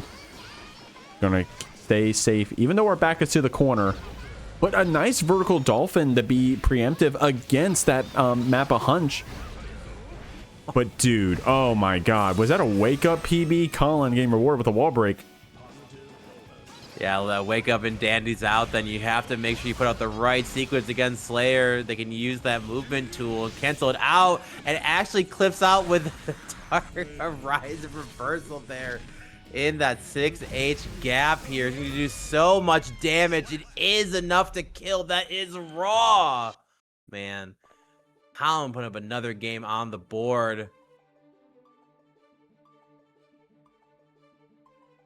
He died from 50+% from a super. It's 100 meter though, I guess, right? So my goodness, fails in the chat. I deserve this. We've all been there. Letting Slayer get away with murder wouldn't be the first time, and it won't be the last. But here we go, going into our next game right now. Surely fails. Feeling that sequence there. Don't let it ruin your sequence. Get the right hits you're looking for, and this set could still be yours. Protect there on that OTG again. Back to more of that full screen kind of plan here. I don't know how to get ourselves a round 2. That's going to clip out here. Good 2P mash though from Colin. And of course, all that burst from Fails. Oh, try to get that S Dolphin pick up. You even saw that Fails delayed it a bit, but Colin going to be able to get this back throw. Fails getting whiff punish on our own throw. Catching you here, trying to press. You saw Fails, saw that Colin backed off. Probably tried to take our turn back with a K normal, but Colin, with just a delay slash, was able to get the punish. Colin pressing that 2K on hit. Needs one more to close it out, and it's the cross-up PB to finish off this round and put us on set point. Yeah, Colin definitely navigating so many good button choices in against a character like Mei. Outside of these up Dolphins here, it feels like a lot of their button presses have gone so well, but here we are. The transplant pile bunker loops the surgery has been complete, and Mei is definitely showing them off here. A good YRC back into this corner here again, but you know, it feels like this YRC and you know, Fails is more expecting Colin to kind of press something right away, but like almost like it's like the patience on both sides working in the favor here of Colin. Especially not going to connect, but a delay into the held 5D, sending you to the moon here. Not even going to need the positive bonus after getting that kill here. We're going to our round 3. I love that Fails is not scared to press that 5P in the scramble. Of course, I think it did get nerfed here going into this patch in terms of how fast it is, but Fails still willing to put out that jab when things get hairy, and pays off for him here. Trying to finish off this round against Colin. Getting counter hit. That's going to be Fails closing out this round with a perfect and bringing us to game 5. I had a feeling, just kind of watching the confidence of how Fails is navigating their pressure when they're getting the hits they're looking for. And of course, Colin here just, you know, piloting an incredibly strong Slayer. And, you know, when they get those hits, and honestly, it's so much advantage coming off of those frame trap pile bunkers. Big damage behind it, but here we go, game 5. Both these players wanting to get those points for their team in this 3-set per team format. And a 2H gonna actually beat out that 5H round start there from Fails. Gonna force out that burst already. Despite kind of Slayer losing a bit of a ward as far as getting that 2H counter hit. But Colin gonna answer it back there. Not gonna let Fails get a bit of a additional loop routing of their own. Oh, the counter hit 2H there. Tried to take your turn back, but Slayer says no. Gonna get supered through. Fails has the resources on the other side. Still either player's round, but it's Colin running that pressure. PB crossing you up, catching you off guard. A little bit of a drop there, but the counter hit close slash is going to secure this round, put us back on the set point. Yeah, that 5B was interesting. I'm not sure if they quite maybe thought they had the meter to be able to do a cancel initially. Heck, maybe it was just like a quick little frame kill just to kind of give them something to think about. Low recovery, but there it is again. Pile bunker frame traps doing Colin's taxes and then some here. So one more good hit could potentially be enough there. Deflector can at least stop the sequence from going any further. Air dash over with that falling J2H. Another throw here again. This time throw tech can be stopped out. Good chase out the 2K, stopping out that back dash. The flex shield can at least stop the pile bunker from connecting, but the up dolphin stopping Colin from getting too much more of their turn. Will we see a burst coming out here so far? Not gonna at least find a situation to use it so far. Pile bunker without any meter behind it, but good luck guessing here, buddy. The simple 6K overhead gonna seal it out. Colin TF again, but we all know how good Chipp is in this version, and hopefully Kellen can show off what they have to offer. And unfortunately, an SDP in front of Kellen's face. Not how you want to get started so far, but the left right's coming in through heavy. Same side with the second overhead, gonna be able to clip it. Not ability to super, but going through that wall. Positive going to roll in almost 100 meter on the side of Kellen here to be able to fight back. But a good far slash to get herself started again. Going to force out Kellen's burst. Oh, try to go for a 6P there, but Kellen with that slide up PRC gets rewarded with the throw. Not that much damage, but does get the run this pressure after. Bree going to be holding on to that burst into the next round. Doesn't feel like a hero there towards the end. And I don't blame you. I'm just going to hold on to that one, be able to use it here at its full potential against Kellen. We do have that round lead here on the Chipp, trying to be aggressive here in the neutral. Does get a cross up to get this rope combo established. Bree will be building up this meter on the other side, but Kellen going to get a hard knockdown. Absolutely, then. Good luck guessing this whole sequence out here. Keep the same side with the JH. Again, great routing here with the Alpha Burst having to have to come out. Back into the RC. When unfortunate IED back after. I'm not sure what we were looking for at that point. Maybe a deflect shield. There's that hop option there. Ooh, a little fancy there with that Kara cancel into that 214K, the dire clat. But fanciness is not going to be enough to put up a round win here against Kellen, taking that first game. Yeah, this Chipp, you know, the Beast, they were hinting towards, you know, how do I word this? They're aware of Kellen's Chipp, is what, you know, the kind of vibe I got from the interview. That being said, Kellen already off with a great start here. Bree having some good answers. Gonna have to see what we got in these latter games here. Reminder, this is a first of 3 set.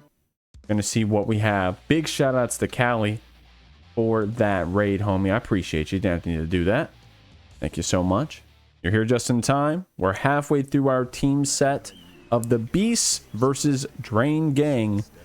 Kellen here getting counterpicked by Breeze Kai. Gonna see what we have here in this game too. A bit of patience there against the round star. Can be kind of scary to press a button against Chipp. You know, being able to punish so well with that blazing speed. IDJ coming in here again, doing so much so far for Kellen in the set. Trying to force out that burst from Breeze so far, but not able to connect with that Foudra arc. And great routing here from Kellen. Not able to quite finish the full food, but a good chunk of damage already coming in. The access to that multiple alpha blade. Cancel sequence again. Sticks him into the wall with the 2H at the end. Kellen here, despite kind of having to give up a little bit of that burst meter so far, just absolutely running with it so far in this set. Yeah, the throw here, get that knockdown. The throws have been great, and also against Chipp, the damage adds up too, but it's going to be a good 5P there from Kellen, getting out of the corner, mixing you up there with that drill. Bree getting our burst, but sent through the wall. Not positive. Going to start rolling through here, but of course going on with that meter. Now we're going to have access to 50 again yourself, but there it is. Oh my gosh, but runs right in the dash blocking.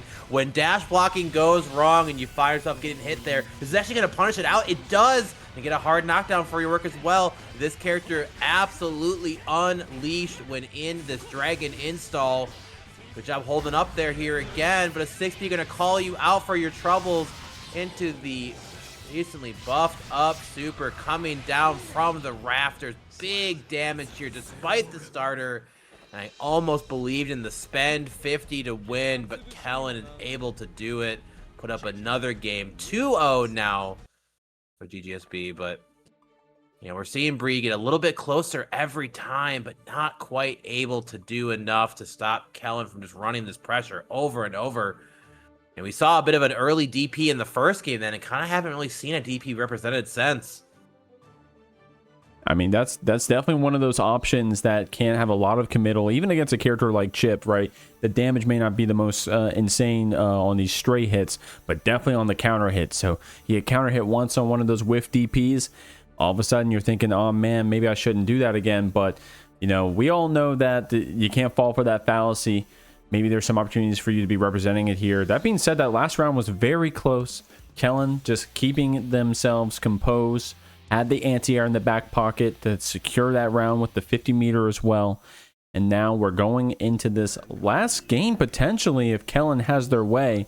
But Bree been slowly clawing it back here on this Chipp. Got to see what we have in store from the Beasts. Yeah, but going to this game through right now, Kellen at least push Bree all the way to this corner. But a good fight back so far, but there's a DP trying to at least stop any more of that pressure. Gonna force Kellen to have to burst right away then, but able to still find the next hit. Push through that wall with him and the homies. IDJH coming here again. Rope set up here as well. The reward gonna be so high. Yeah, gonna force that burst so far. Tries to pull up again that close touch. Bit of a trade going in the favor of Kellen.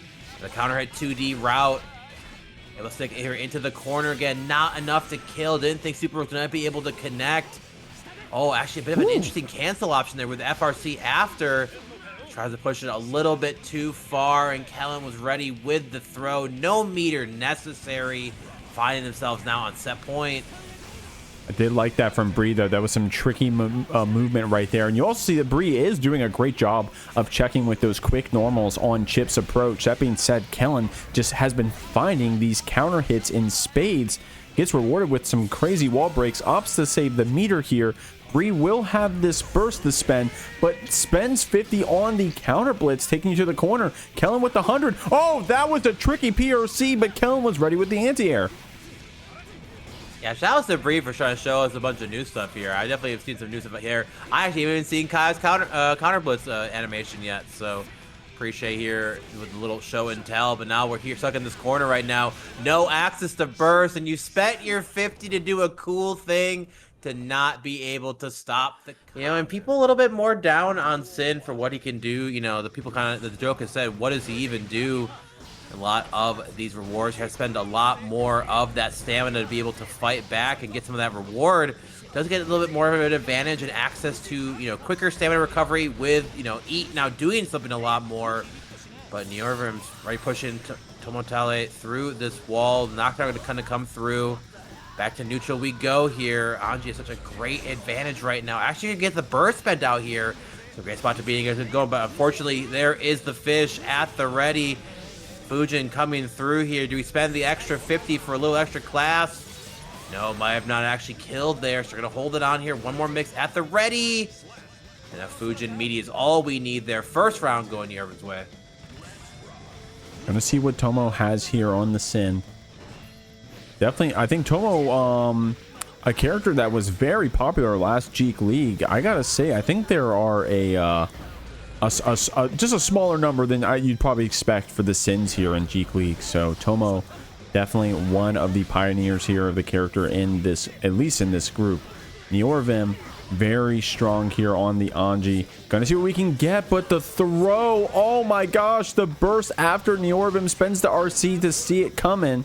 Is able to keep this pressure after that enhanced Nagi hug, catching Tomo pressing, trying to go for a button, but the Neorvim, did we do a parry on our minus frames? I'm actually confused, but first game goes to Anji.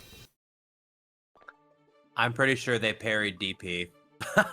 I'm pretty sure this is a parry DP. You get the Fujin cancel, and then, yep, you can cancel Fujin into either of your supers.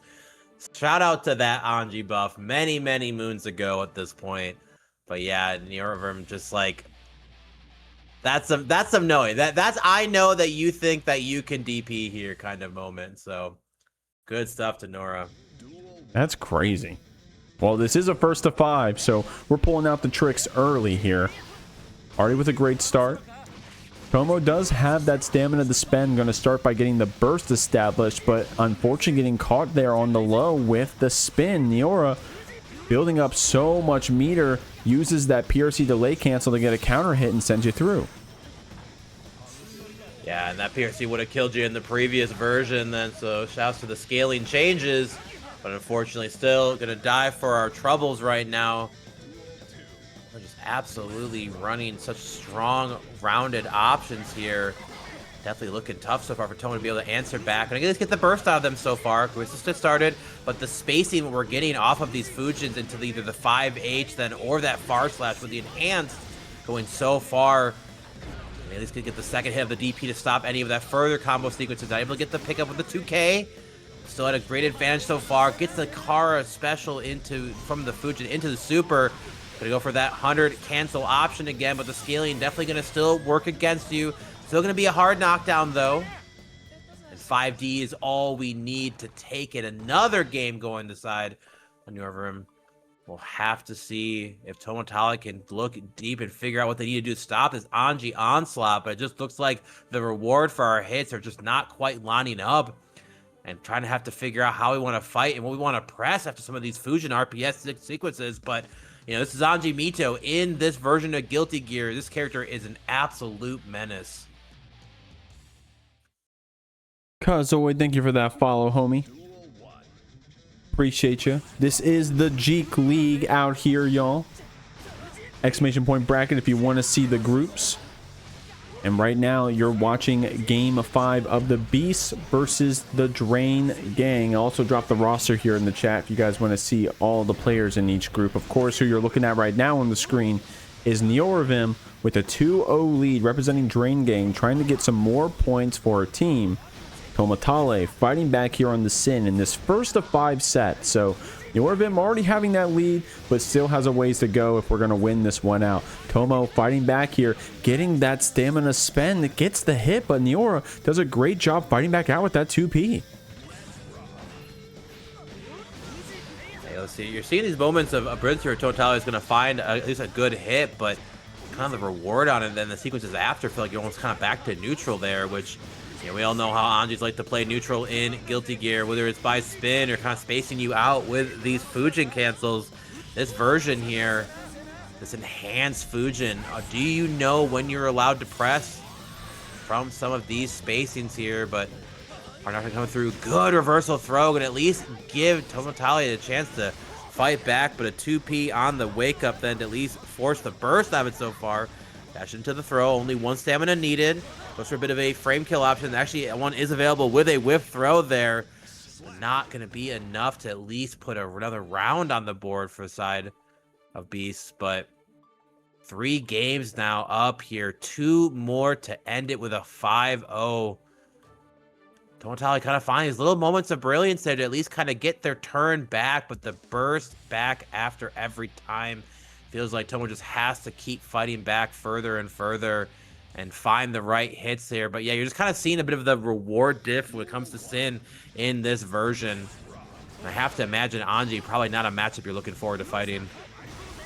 And here in the JeekLeague, Anji, a very popular character with a lot of success. So I know we showed the stats at the beginning of the stream. You guys got to go either check them out on the VOD or scroll back in the timestamps to see. But yeah, Anji doing pretty well for themselves, and Neoravim no stranger to piloting this character at a maximum high level. Tomo finding a chance to get that DP out. Unfortunately, tried to go for the throw, but got a tap dust instead, so Tomo gets rewarded with this counter hit. Keeps you in the corner, the hoof stomp connects, the red RC to confirm, and gonna be able to send you through with the second hit of that Hawk Baker. You're low receivers for Tomo so far then, but the BRC into that 2P can at least catch you. Trying to press something then. Such a fast button. Utilization there. Frame traps out with that 5H then, but a burst immediately being spent. When you're sending back, there's a burst of their own. Both these players here, no burst behind them then. PRC, the throw scaling that would have killed you in the previous version. Got a blue block on the overhead, but unfortunately you FD'd, so you didn't have the option to punish them with that close slash. You only got far side. At least the turn came back with you.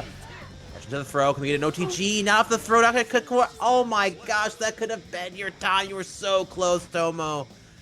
Could have OTG'd, I believe, off of that throw, but gonna spin right through here again. Tries to mash out with that 2D, but actually gets spun through another time then, I think on that Fujin cancel. This time the overhead, back into the casino we go. This time it's gonna watch your toes. Another Kara into the super here. Neora just absolutely bringing the heat here in this set. Tomo kind of looking a little bit optionless right now. So tough to fight out against an Anji player who has their sequences well-rounded and able to figure it out. The overhead going to come through. Has to spend the 50 just to keep it going, but push you all the way to this corner right now. We were ready for that burst again. A great punish, and Neoravim up 4-0. One more game to make it 5. We're seeing a lot of these little improvements here by Tomo then, but we'll have to see if they can dig deep and figure out what they need to do to stop what this Anji is bringing. We'll see what we got. Committing to the Sin. Oh, to the Lucy. Excuse me. Tomo saying, hey, look, I got a secret weapon and I'm not afraid to use it. Neora with some very good just blocks there at the end of that last round, showing like, hey, we've got a pretty good download there on that Sin pressure. So Tomo pulling out this Lucy to see what we can cook with. The counter hit 2S gets rewarded with this Anji burst, trying to do that 2k there on that enhanced Nagiha. Niora baits the burst and sends you through here, starting off strong in this round. Yeah, and I can respect that if it hasn't been working to try one of your pocket picks here at this point, even if you feel like it's not as clean as your main. But you know, Lucy, a character that we definitely have seen a little bit more of in this version. People kind of trying her out, seeing if the counter blitz was indeed a change or buff for characters like Lucy or Slayer. But Tomo here, unfortunately, gonna be going through this wall with this Fujin cancel super. Good chunk of damage, near 50 off the life bar, but getting spaced out against by the enhanced Nagiha. Farsight gonna counter it out again. I don't know if we may want a DP, but just like that, Neorim gonna take it 5-0.